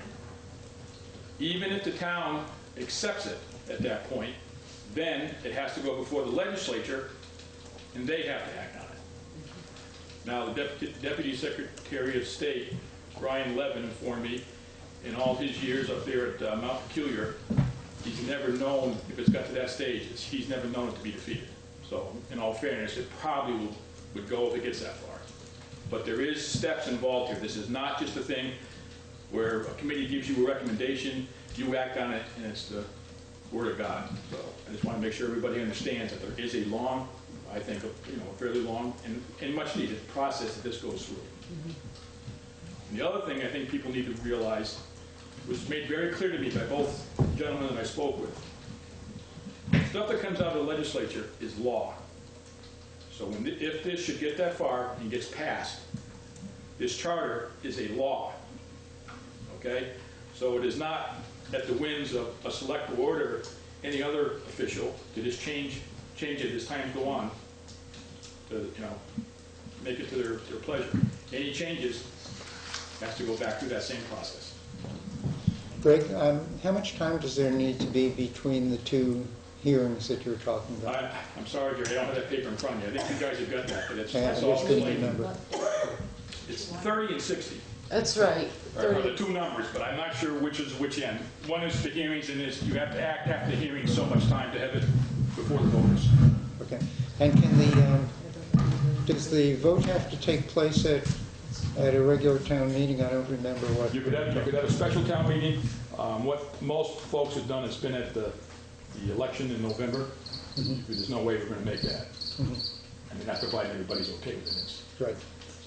So. Okay. Chris prepared just some kind of a hit sheet and a cover letter, so to speak. Make sure you guys got it. Thanks, Rob. It was approved by the entire committee, I would like to tweet, this wasn't just something I did. Did any members of the public show up at any of the Yes. committee meetings? Yes. Yes. And there was great misunderstanding. That's why I wanted to clarify that at this meeting. Town on a rail. Okay. Were you able to clear up some of the misunderstanding at those meetings? I'd like to think so, but I believe your hearings will be well attended. Okay. All right, so As they should be, absolutely. So let me just feedback what I think I've heard over here and see if you guys agree with it and where we move from here. The draft charter is essentially the sections of state law that exist at the moment with the suggested changes that the committee has made. And those suggested changes are to take from the elected officer position and put into the appointed officer position collector of delinquent taxes, tax collector, town clerk, and town treasurer. The additional change from what exists in the law at the moment is this new subsection A under specific prohibition, which says that select board members wouldn't be full-time town employees. Is that correct, in that those are the only changes from the existing law they were talking about? Well, I would say the only ones, but I mean, those are the ones that get getting people's attention. Okay. They're the big ones. Chris's hand up there, Randy's hand up that Chris wrote up. Okay. Yeah, there's some explanations there, and just a couple that I want to make sure, again, when you read that draft, personnel policy and conflict of interest policy is in there. Please make sure that jives with what you guys already have. I don't. Changes need to be made if they don't. I mean, otherwise you don't want to, contradict yourself on what you already have. Okay, fair enough. The other part of the feedback is that it's now up to the select board to consider this. If we come to some sort of agreement on what we think should be in here, we'll go ahead and schedule these 2 public hearings at the appropriate times after which at the appropriate time, we would schedule an Australian ballot vote. And part of the information that would be shared with everybody is that, assuming the town votes, if the town votes against the change, then nothing further happens. If the town votes for the change, it then has to go to the state legislature for approval, with the expectation, if passed as prologue, that usually the legislature goes ahead and approves what the town has There's voted. no little snafu there, but I don't want to get the cart ahead of the horse, Okay. so we'll just, if you guys, I don't know, whatever your pleasure is how that works out. If you have, I'd be more than happy to come back to another meeting if there are some questions or comments or whatever. Okay, If you need, just let me know. good, I okay. don't know what your time frame or your, you know. Well, I think it's valuable to proceed as expeditious as we can. What I'd suggest is that we each read through the draft and the accompanying 2 pages of notes, Yes. come to the next meeting prepared to make whatever modifications you guys think are appropriate, and to make a motion then to approve some draft that we would then start to make available to the people to hear about at these public hearings. So would you have Greg at the next meeting just if you got questions? That So, would- you know, Would you have him come to the next Want me to meeting? plan if you guys could plan to be at the next meeting? Okay, now, Might I point out that the first public hearing for the proposed energy, We do know. okay, is Yeah. the same night as your next meeting. So within our house, we're trying to figure out, We're gonna Well, one of talk the things about- we're going to do tonight is see if we can come up with another date for our next meeting so that we eliminate that conflict. But is that something we should just skip to now so that we take it? But I also want to just reiterate the fact, you are going to have folks coming in. We have had requests to have that. Already. So I'm just saying, if you decide to put that on. Does Shannon have the electronic copy of this? Yes. Okay. That's So I'm easy, just- that's easy for her to put that watermark. And Okay, good. I mean, there's no reason that public cannot look at this just as readily as this board. Right, but he just wants the. we felt like that was your call. We were I working okay, at we your will, pleasure. That was the biggest word, when those folks came, I had to keep saying this is a draft. It's a draft. They read it and then, oh my God, you can't, it's a draft.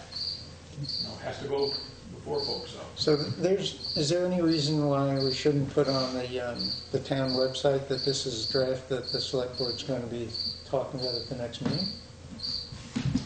Maybe people will come to the meeting and have some ideas as well. I would absolutely love that. I mean, the more public, we're not making the decision on this anyway, so it's gonna be the people who would make a decision. Well, So, we'll Well, have I guess to make an you decide initial to decision go Uh-huh. of what on. to present to the people. Right. yeah. You guys may not like that, just say you don't want to go any further, so. I mean, that's, you do have to kind of, Look at it first. yeah. Okay. Well, I mean, you come out with a consensus that you agree with it and want to continue. You could stop it right now.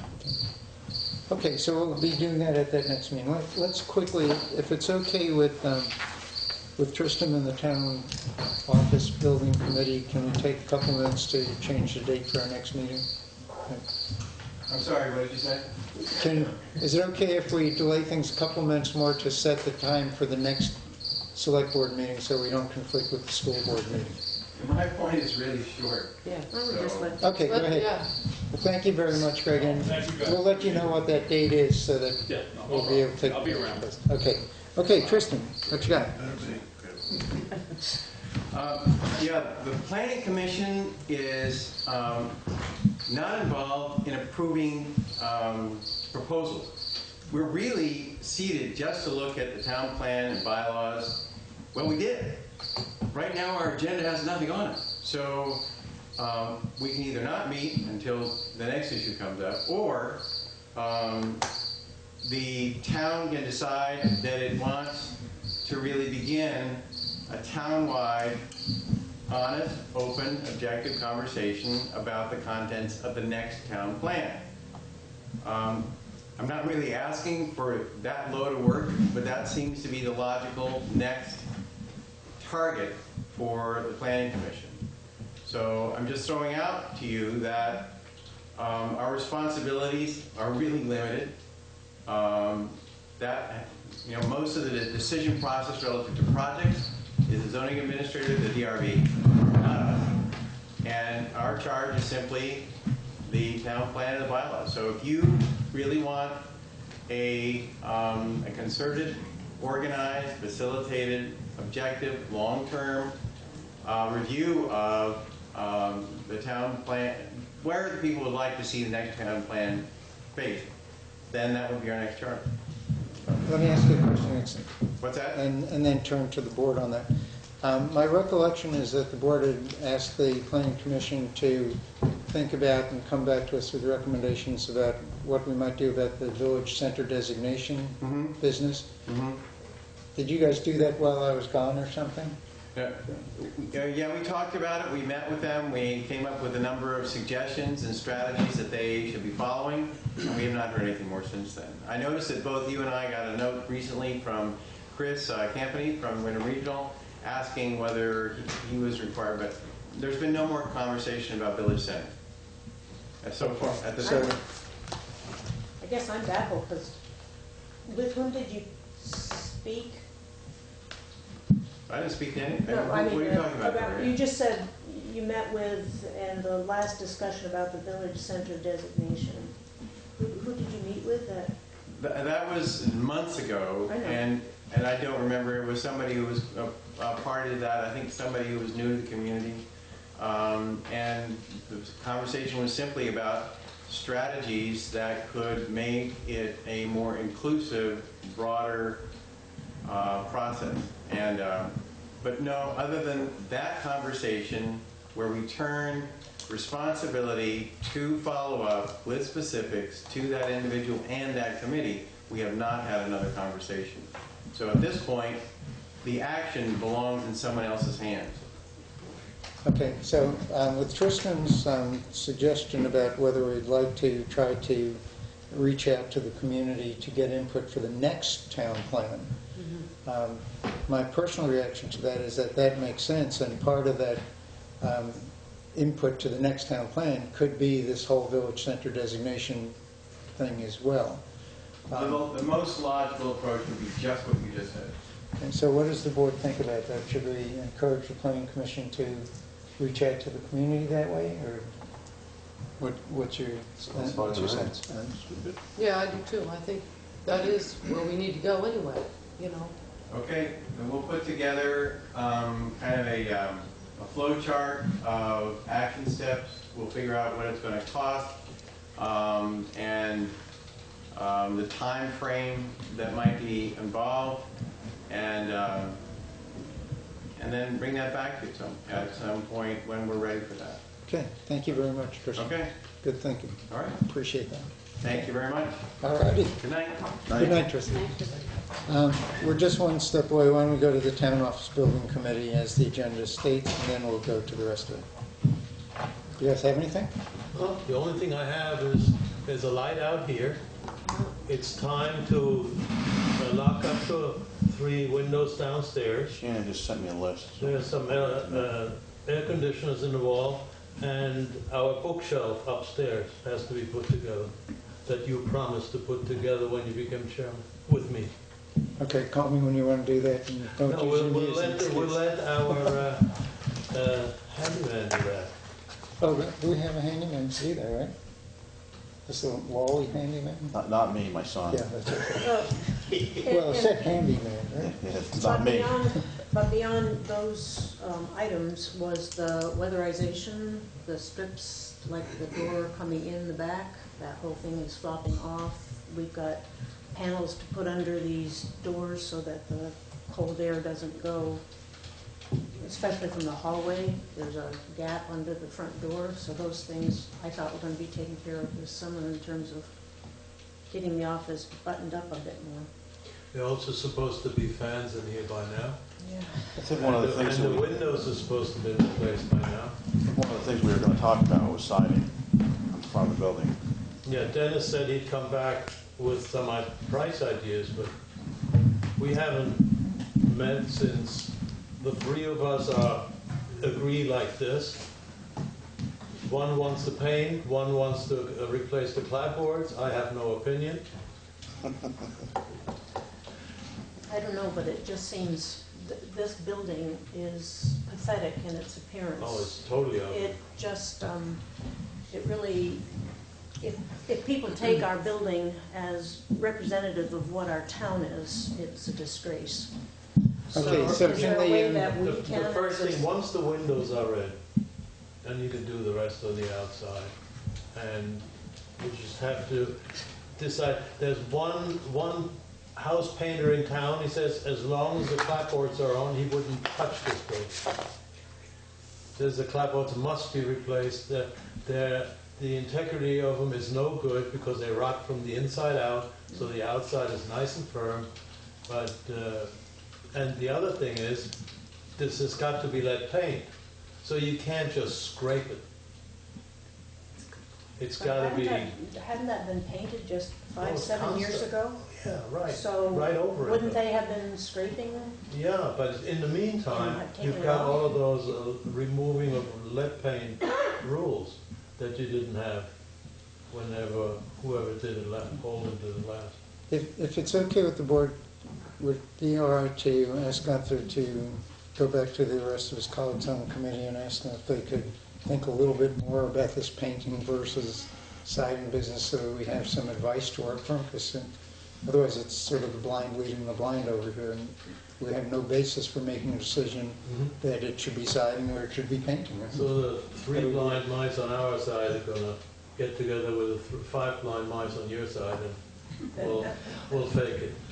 What would be good, if it would be possible to actually get some estimates on what it would cost to de-lead, assuming anybody would paint these clapboards again. But more importantly, the cost factors on cedar, already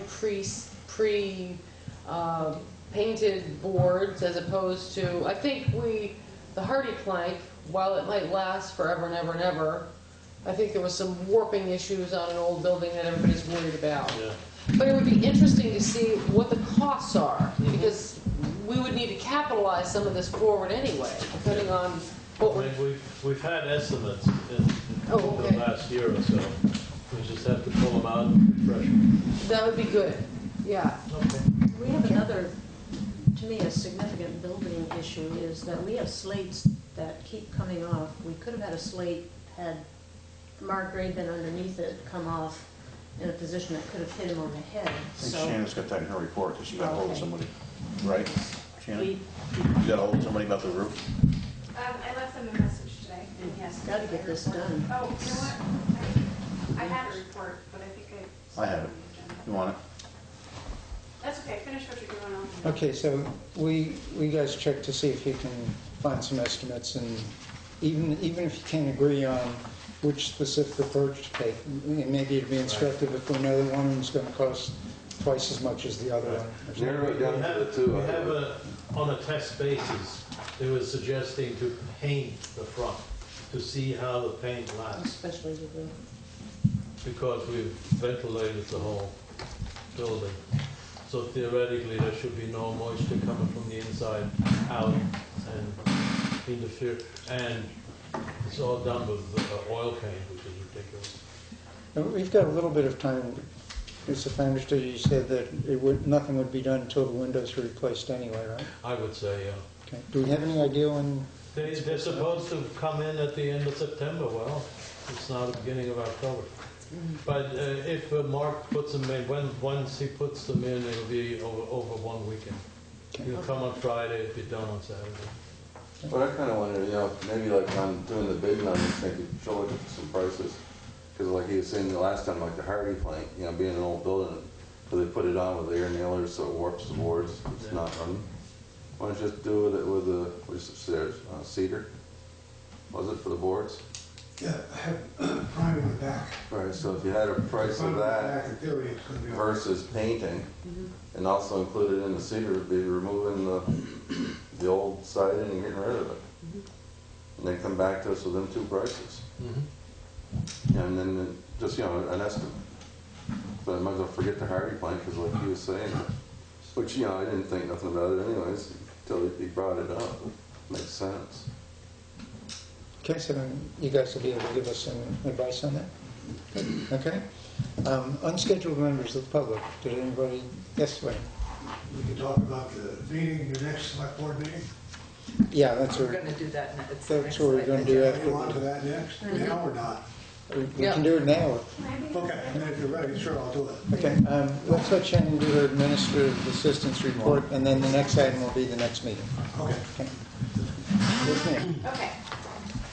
Attached to your administrative assistant report, which I didn't put on the agenda, is information regarding a new phone system. There's been numerous glitches in our phone system for quite a while. They seem to be worsening. One of the really fun ones is it can't seem to recognize what extension you put in. So I'm taking listers calls. The listers take my calls, and Merle takes some of mine. We never know who we'll get, but so attached is a quote. And maybe one of the more significant glitches is that the town clerk's phone is the incoming phone where it goes beep and then they get the answering machine and it goes out, and it's just been dying. I mean, literally, you can see the electricity go off, and then I'll move it a little bit and the little blinking light comes back on and I push it down and I can talk to somebody, but, well, Chris, you had that happen. It's not maybe a phone or a line issue, but because this quote was given the way it was and it needs to go out to bid, you actually can't take his bid. So let me ask a So if we question. put it out to bid, he wouldn't be able to bid now. Let me ask a question about this. Did the board go ahead and start thinking about a new telephone system? 'Cause I just don't remember, but that doesn't mean we didn't do that. No. Okay. So then the first thing we need to do is to decide whether we think we need to do this and when we need to do it. I understand what you're saying. I guess I was just lucky. Every time I've called the town office and hit 14, I've gotten Shannon. Yeah, never it's any random. glitch on it. It doesn't always happen that way. Well, I tried 3 times today, and first ring it went dead. Yeah. And And I can tell you that I've called and pushed Gloria's extension and gotten the listers Right. 2 or 3 times. Yeah, that's a lot more recent. It's happening all the time for me. It's getting worse. With the dying part, I'm wondering if you take one of the extra phones in the town clerk's office. Oh, no, because it's gotta be that special phone. yeah, it's So that. maybe just in the meantime, because that's a pretty big chunk of money, maybe just replacing that phone for now and then budgeting for next. Do we have anything in the budget this year that would cover this? Not that much, no. No. Do we have enough to cover the one phone you're talking about? I would think we could find that. It's about $180 for a phone. Do you think that's what's wrong with them? Well, the way she's saying it's dying, the powers, it sounds like, Can Marty test it though? Just to make sure? I mean, it could just be something simple like the cord, but it almost sounds like where you put the cord in is dying. I'm just thinking if you test it, then we know for sure what it is. Maybe we do need the whole system. Well, and I'm sure we do need a whole system at some point, but this budget isn't. How much money is left from repairs in this building and stuff? 16. You wouldn't be able to use that though. No, but we do have 16K. small, You don't have enough to do this. Equipment and supplies, we don't have any money in there. Has Marty actually looked at this system as far as a repair? I called Repairing, I don't know. Marty, and we've called him several times, particularly when I went to reprogram in, having Jasmine as the animal control, the password was gone again, and he had just set it the last time I changed it, and Merle's disappears. So, It seems like a prudent first step would be to have this person at least check to see if these things are repairable. If they're not, then the next step seems to be to try that one phone, see if that does it. For the rest of it, we need to take it up under the I next mean, the budget. extension thing is more of an inconvenience and frustrating, but it's not, it's really not having a phone at all. So can we go ahead and ask the repair guy to come and take a look at it and see, let us know specifically what the problem is? Sure. Do you think, Shannon, it would be the main control unit price difference between that and one phone? I don't know. Well, let's find out what the repair guy says, so we know what part of the system is bad, what needs to be replaced, and Right. what might be repairable. Does that make sense? You have the ASAP? Okay. Guy with phone? What else you got? The slate roofing, I put a call into the company that the building committee recommended and left a message, so as soon as I hear back, I'll have a price for replacement of the. When did you leave them the message? That was today, so Okay. I assume by the next meeting I should have a price. Okay. And then the Bridge 14 bond, we touched on a little bit. So I've already requested release of those funds, and they said once they've acknowledged that they've received it, which they hadn't done yet today, it usually takes about 2 days to turn the money around. So, But they're okay on it? It's yeah, just by a the matter of time following through. the bill comes in, we should have the funds. Hey, thank you. Anybody have any questions for Shannon on these three items? Any other questions for Shannon? Anybody want to ask Shannon a question? No? Okay. All right, thank you very much. Okay, so let's talk about the next meeting. The conflict we have is that the information meeting for the solar project at the school is scheduled for the same time as our October 16th meeting. Anybody have any suggestions for another day close to that when we could do the meeting? About the day before, Wednesday night. Wednesdays usually are good for me. Or not? I mean, it's not for me either. Did someone mention there's some sort of meeting on Tuesday that we have? Do we have a special meeting on Tuesday for something? That was supposed to be Wednesday, But that was supposed to be Wednesday? the Lynch Bridge hearing, and we'll get to that. But Okay.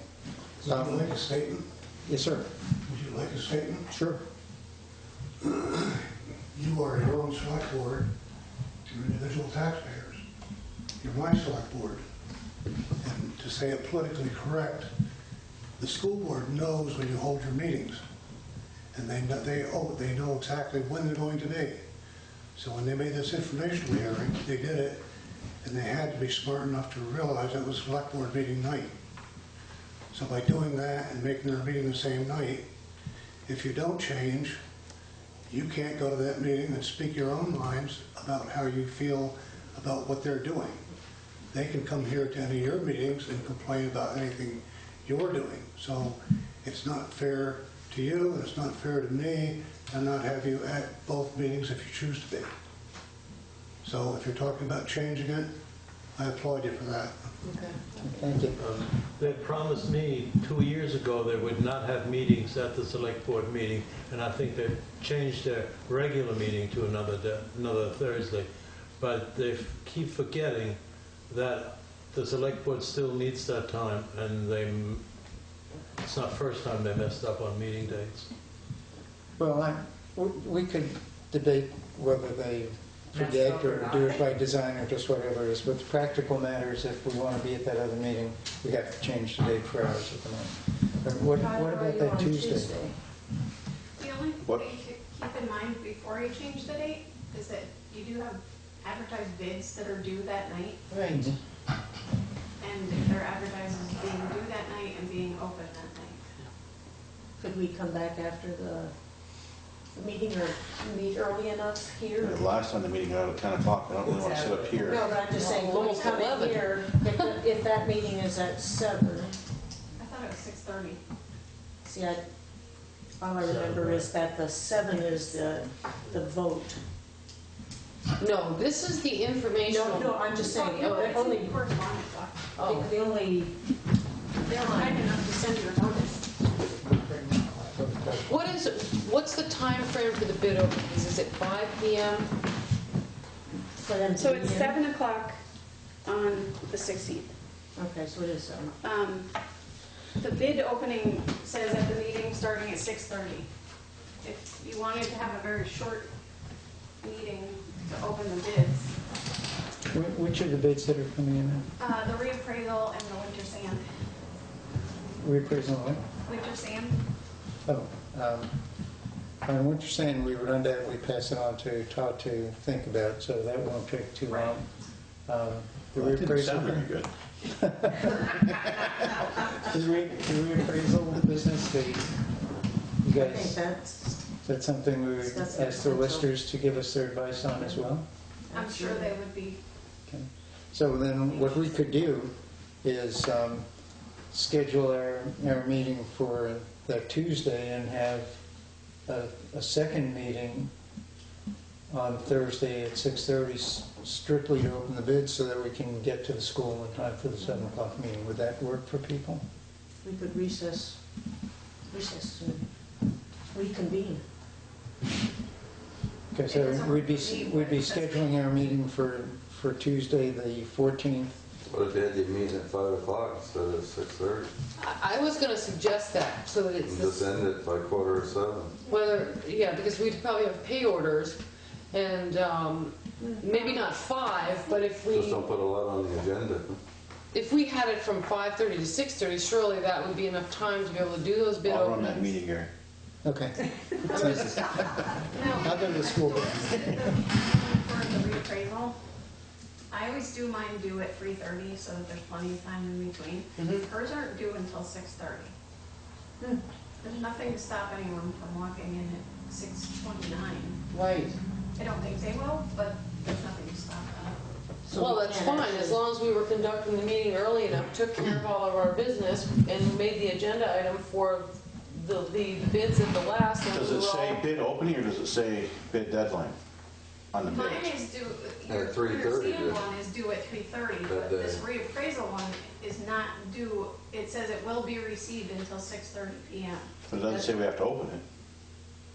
All proposals shall be opened at the select board meeting that evening. Yeah. I never do this.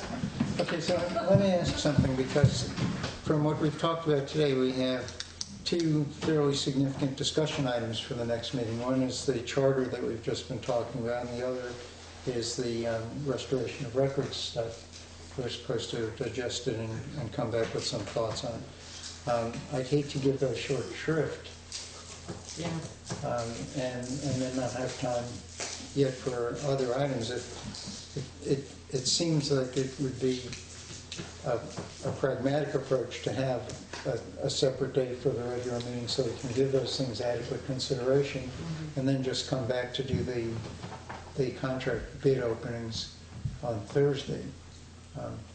That's my view, but what do you guys think? Do you think we could, if we started at 5 o'clock on Thursday, that we could really get through the pay orders and the discussion of those 2 items and the opening bids and whatever else needs to be addressed that day? Well, the one bid doesn't have to begin until 6:30. Right, so we'd have an hour and a half of meeting time prior to where we'd even hit the bids, which if we took 15 minutes would still give us driving time to make it and seat ourselves for the informational meeting.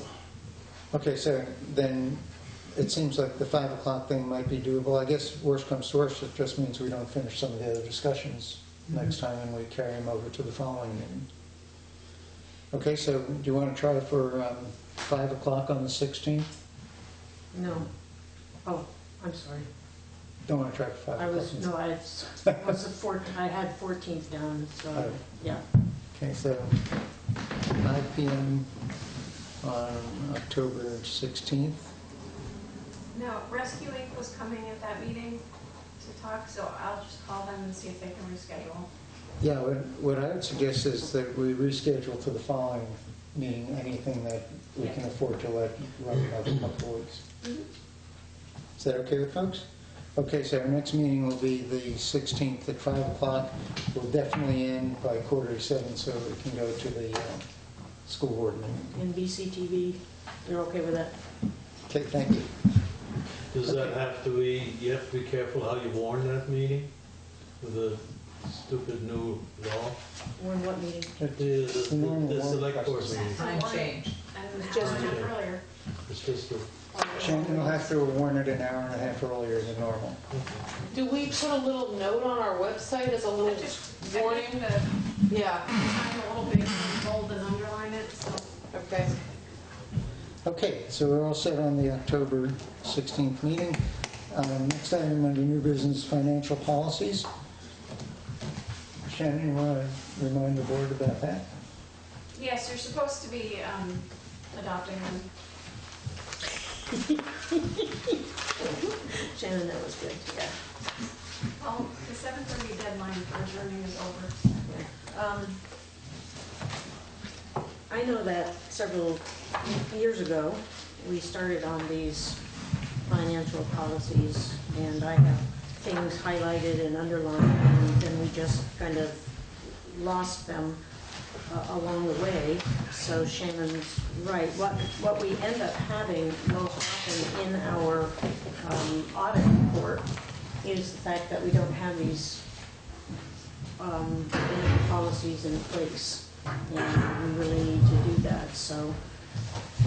And actually, the insurance company is starting to ask every year for our policy if we have them in place. I thought we did a bunch of that last year when John was on board.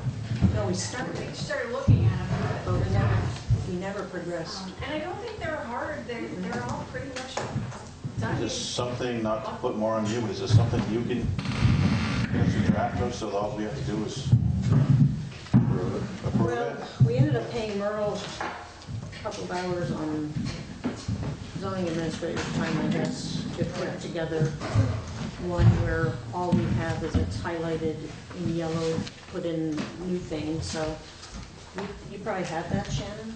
I think I do somewhere. If I don't, it wouldn't I take mean, me. this is, Okay, so why don't we do this, because the board sitting as a whole will never get this stuff, frankly. So if we ask Shannon to give us a draft by some date specific in the future, we'll all agree to, you read it, and we'll make a determination on it? Yes. Okay, how much time do you think you need to put I that? can have it for the not next meeting, because you don't want to talk about The first one in the November. first one in November. Okay, is that okay with folks? Yeah. Okay, that's what we'll do, and we'll try to put that to bed And then. then, as far as all these other policies that really need updating and redoing, and some of them need to be new. Gary and I were talking a little bit about perhaps a subcommittee that can do that, because the board just simply doesn't have time, and we're falling behind on them. So I would be willing to sit on said subcommittee so that drafts can be presented and the board can make decisions. Anybody from the board able to sit down with Shannon and work on that stuff? And Gunther was recommended to help, but I don't know if he's still out there. He's sleeping, but he's still here. Well, that might have woken him up. If you kick him in his knee, he'll wake up. Can't hear you. Elsie said, I may not come home with a job. She'll kick me in the other knee. Okay. Oh, no. Then I really can't walk. Yeah. Okay. Are we talking personnel policy, conflict of interest? Definitely the personnel Yeah. policy. Yeah, that was- especially with those. That one has to be completely redone. Exactly. And I'm not really up to doing it by myself, but I'd be happy to sit on. If, once we're finished with the closeouts, I could make some time available. I'm guessing this is gonna be like the first part of November? Yeah. And budgeting time.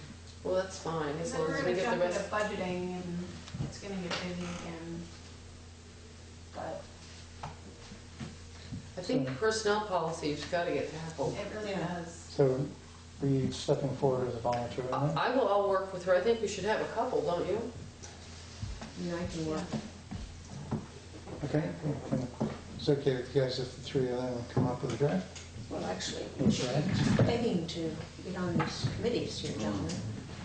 I saw Todd go, oh, I want. Fridays, when there's no wheels over here, maybe, Yes, when it's quiet. Fridays are definitely easier to concentrate. I could do Fridays probably, but as long as it's during the working hours, take time off from over there and over, but I'm meeting out. Yeah. I mean, it's not like I don't want to do stuff, like, Yeah. okay, I don't want to do stuff. I've got like 10 other meetings I do during the month. Right. But you know what, I don't think it's a good idea for us to have three select board members on that No. group, because we'll have to do more in every meeting. Right now, that's So- just more. Oh, that's good too, yeah.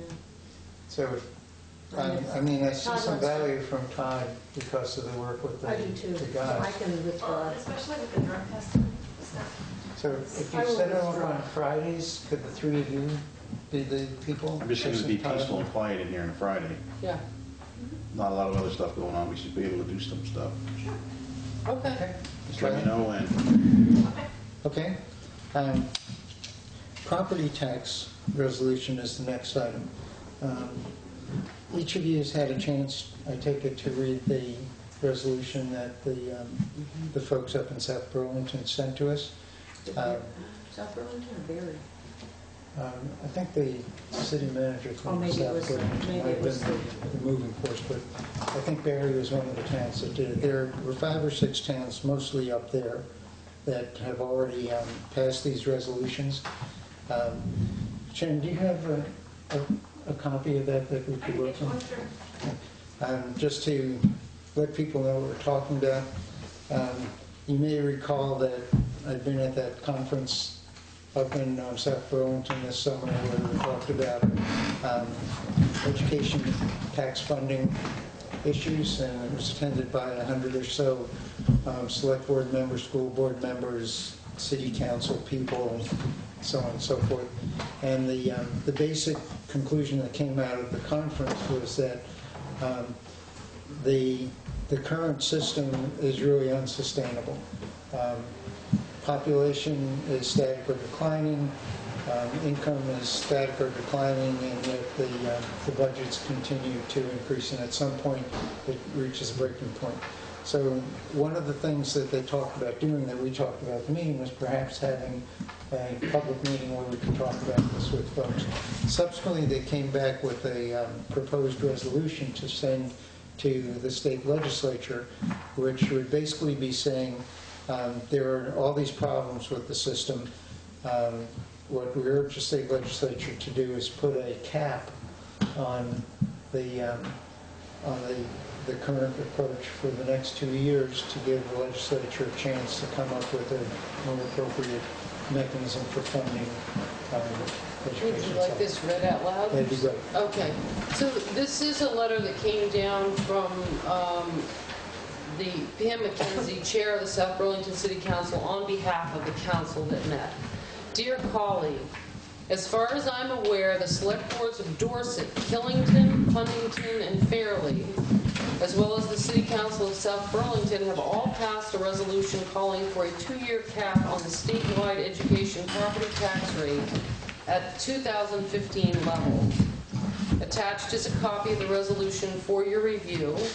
A cap on the rate will provide much needed and immediate relief to property taxpayers and communities confronting rapidly escalating property taxes, and affords the legislature time to enact comprehensive reform to our system of financing education in Vermont. Residents and voters across Vermont are demanding action from the legislature to provide relief from the ever-growing burden of property taxes to fund education. As many of us learned at the statewide conference on education, property tax, and funding reform on August 14th, the current system of financing education is extremely complex, and to achieve any relief, our legislators must make reform a high priority. A cap on the rate is a step toward reform that all Vermonters can understand and will provide some immediate relief to the ever-increasing burden on our property owners and renters. So, is this the actual resolution? Yeah. They go on to say, make no mistake, we all recognize that the enactment of such a cap by the legislature is no substitute for comprehensive reform. It is, however, a means to provide a temporary relief while the legislature and executive branch focus on their energy on reform. Upon passing this resolution, we have communicated our position on this issue to our legislative delegations and candidates for the House and Senate. We're asking them to all move immediately after the elections in November to craft legislation that would cap the rate and pass it within the first 2 weeks of the session. That will allow the legislature time to dedicate maximum attention to comprehensive reform. We believe it will take a statewide, community-by-community effort to gain the political support necessary to meet our request for an immediate cap in 2015. Passage of this resolution is a step your legislative body can take to build that support. This is why I write to you today as colleagues, asking for your select board, city council, and/or school board to pass this resolution and transmit it immediately to your delegation and to candidates who may represent your community next year in the Vermont House and Senate. They further go on to say, together we can achieve this if everybody gets together, basically. Resolution for sustainable education funding reform in Vermont. Do you want the entire letter written here, or? I'd like, if you don't mind reading it, because No, when no, you're no. done, I'd like to ask for a motion of that. Education funding is a statewide priority and needs to be addressed at the state level. In the past 10 years, the Vermont student population has declined by 10,618, or 10%. In the past 10 years, Vermont education spending has increased by 300 million, or 33%. In the past 10 years, Vermont per student spending has increased by $6,537, or 60%. In the past 10 years, reliance on education property taxes has increased nearly 7%. Nearly 70% of education spending is funded by property taxes. 70. 70, okay. Vermont has reached its maximum capacity to support education funding through the statewide education property tax. Vermont cannot ignore the current trends and the limitations on our property tax base. Without responsible funding system reforms, Vermont schools will be forced to undergo arbitrary and detrimental budget cuts that will affect the quality of education in Vermont. Vermont can achieve a sustainable education future, and they bullet pointed, create a more diverse education funding system, sharing the cost equally between all our tax resources, income, sales, rooms and meals, and property taxes.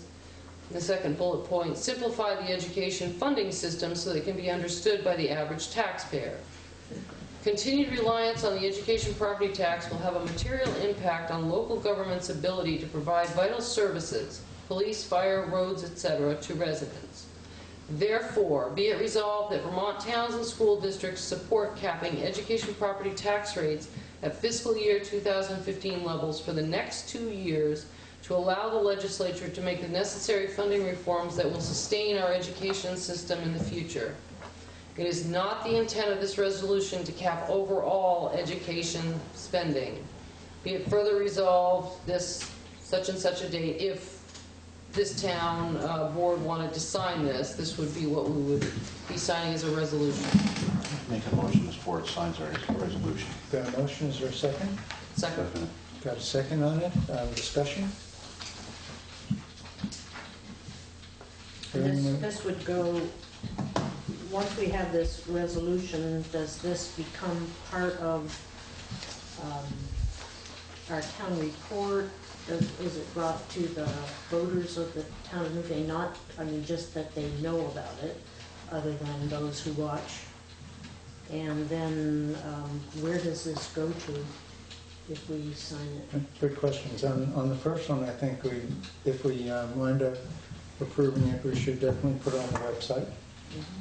Make it available here in the town office for people interested in it. We can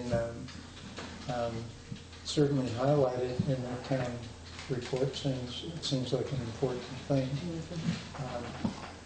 On the second point, they're suggesting that we send it to all of our political leadership, essentially. So we can send a copy to all the candidates in the election. So Emily Long as the state rep and the state senators and the governor, you know, the candidates on both sides in all those races. Does that make sense to people? I think part of the issue here is that everybody grumbles about the system. In fact, it even came up today how incomprehensible the funding system is.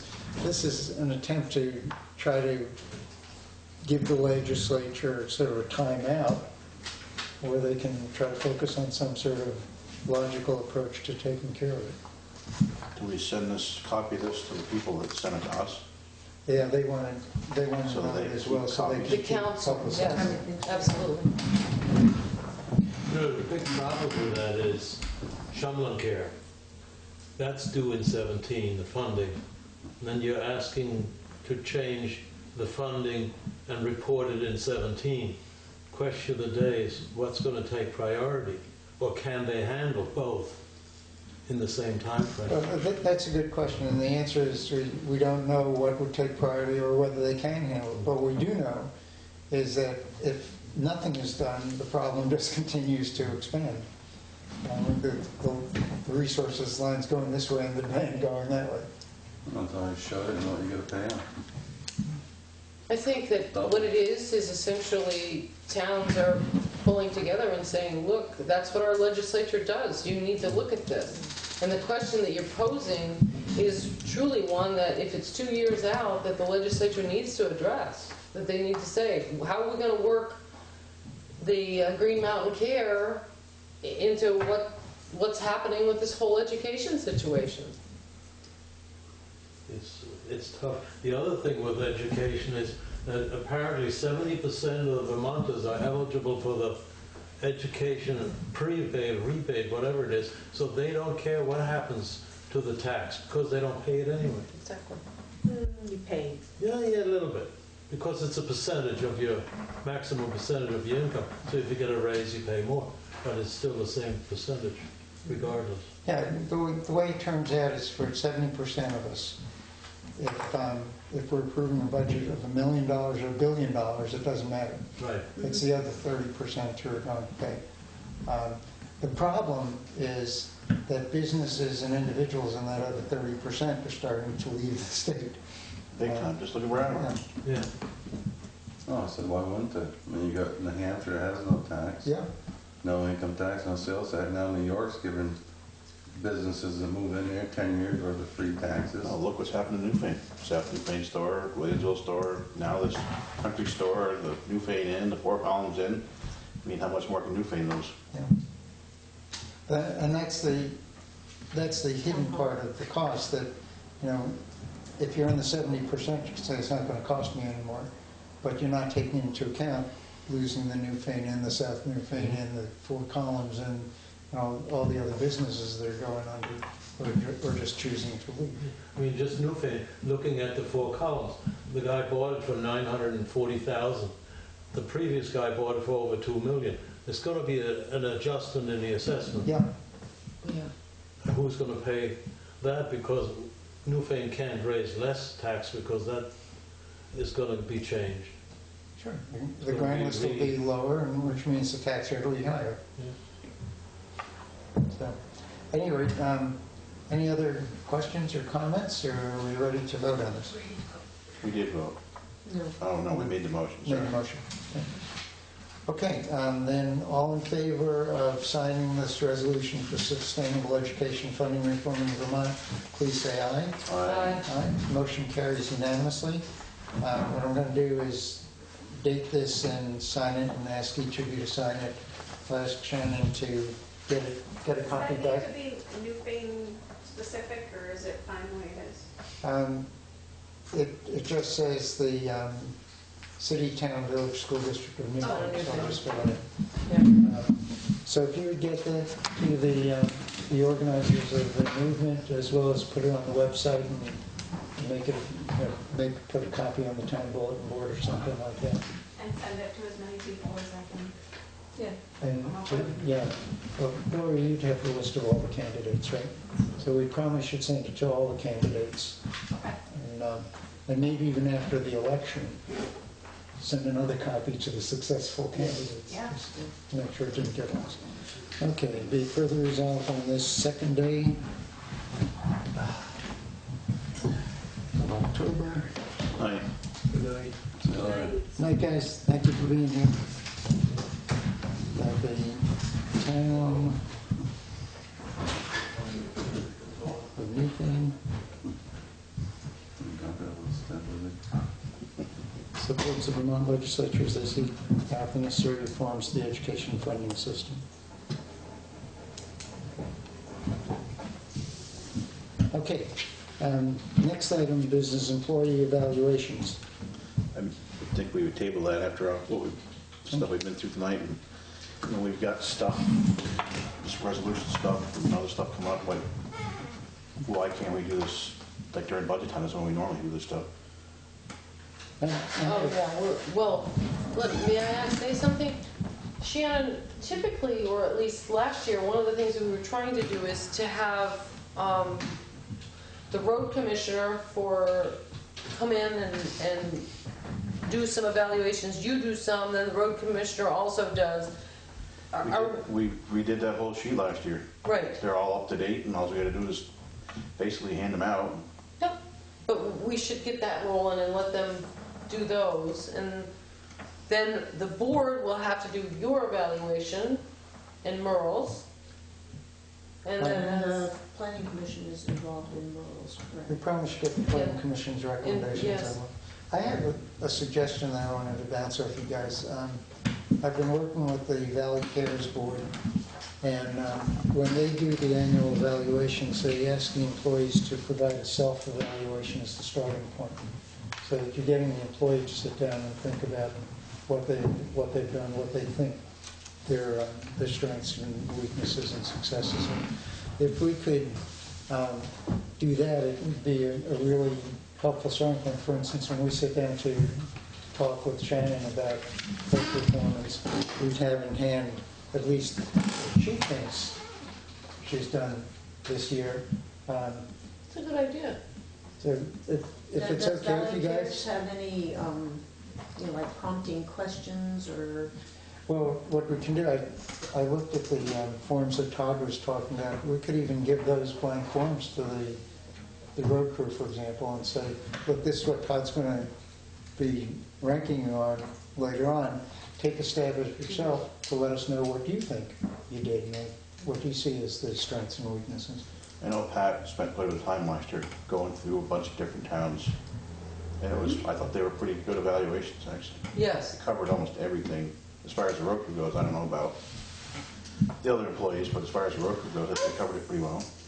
Yeah, I guess one of those is, I like yours in the sense of a little bit more open-ended, you know, always on time for work, not, you know, it seemed to me that yours is a bit cut and dried. You know, it's like 100% or nothing, or. Well, one thing we could do recommendations. is just ask each of the people who were working for the town to give us a one-page summary, whatever way they want to do it, of how they think their performance has been this year, what they see as their strengths, and what areas they think need improvement, and just take it from there. You know, surprisingly enough, people don't always say, I don't have any weaknesses, they're all strengths. You know, they will say these are the strengths, and they'll ignore the weak points. But then when you're looking at it, Todd can say, okay, yeah, I agree this guy's pretty good at the mechanics, but he's invariably late coming back from lunch, or whatever the case might be. Although some people we're will gonna put start. down what their weaknesses are that they've seen. And the executive director at Valley Cares was much harder on herself than any of the board members were. So that could happen as well. But it's a starting point, and at least we'd have something in here to remind us that it is time to do these reviews. If we ask the folks for the self-evaluations by, what, November 15th, That's maybe? perfect. Yeah. That'd be okay? Do we need a motion for something like that, or can we just ask Shannon to get the word out? Yeah, I think you can handle that, right? That's good. Okay. Okay. Old business, Lynch Road discontinuance.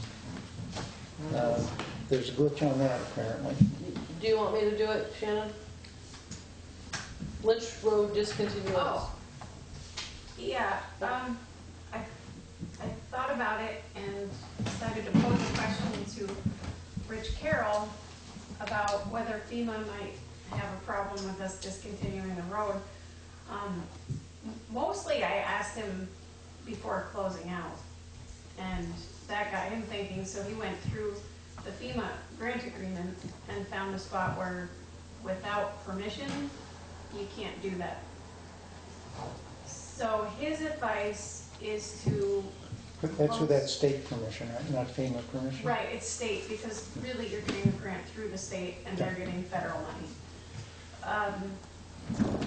So his advice was to wait until the projects have been closed out, and then ask permission to discontinue. And I think that makes sense. What do you guys think? We're not in that much of a hurry. Right, It's we're not just gonna setting help us. up all the detail on scope on how we can process it. And I think that's wise. Okay, so then I guess the next step would be for you to let us know as soon as they're comfortable giving us this decision. Yep. Alright. So, yeah, and so canceling it isn't really a big deal because the homeowner refused to accept the register letter. The planning commission had no real comment, and I hadn't put it in the newspaper yet, so Okay. it's pretty Okay. easy to undo. Okay. Okay, so I think we're in decent shape on that. Is your impression that once everything is closed down, the state would be willing to go along with that, or did he give you any indication? He didn't know, but I wouldn't anticipate it would really be a problem. Okay. Any other old business that we should be bringing up? Unfinished business, review of policies, that's what we were talking about before, right? Okay. Correspondence. One item is the meeting and the vote on the Newburgh Elementary School's proposed renewable energy project. We got a memo to all VLCT members. Optional life insurance plans now available from Lincoln Financial Group. We don't get involved in life insurance issues here, right? It's similar to what we have with Aflac, so I think we're covered right now. Okay. And this is all just an attachment to that. I got a letter from Wyndham Regional dated September 4th, so you may already have talked about this. Anticipating town needs related to Wyndham Regional Commission assistance with town plans and bylaws. It sounds like we're off to a decent start on revising the town plan, although Tristan recommends. I don't think there's anything we need to pursue on that at the moment. Did anybody get any other correspondence? Okay, then we're up to pay orders.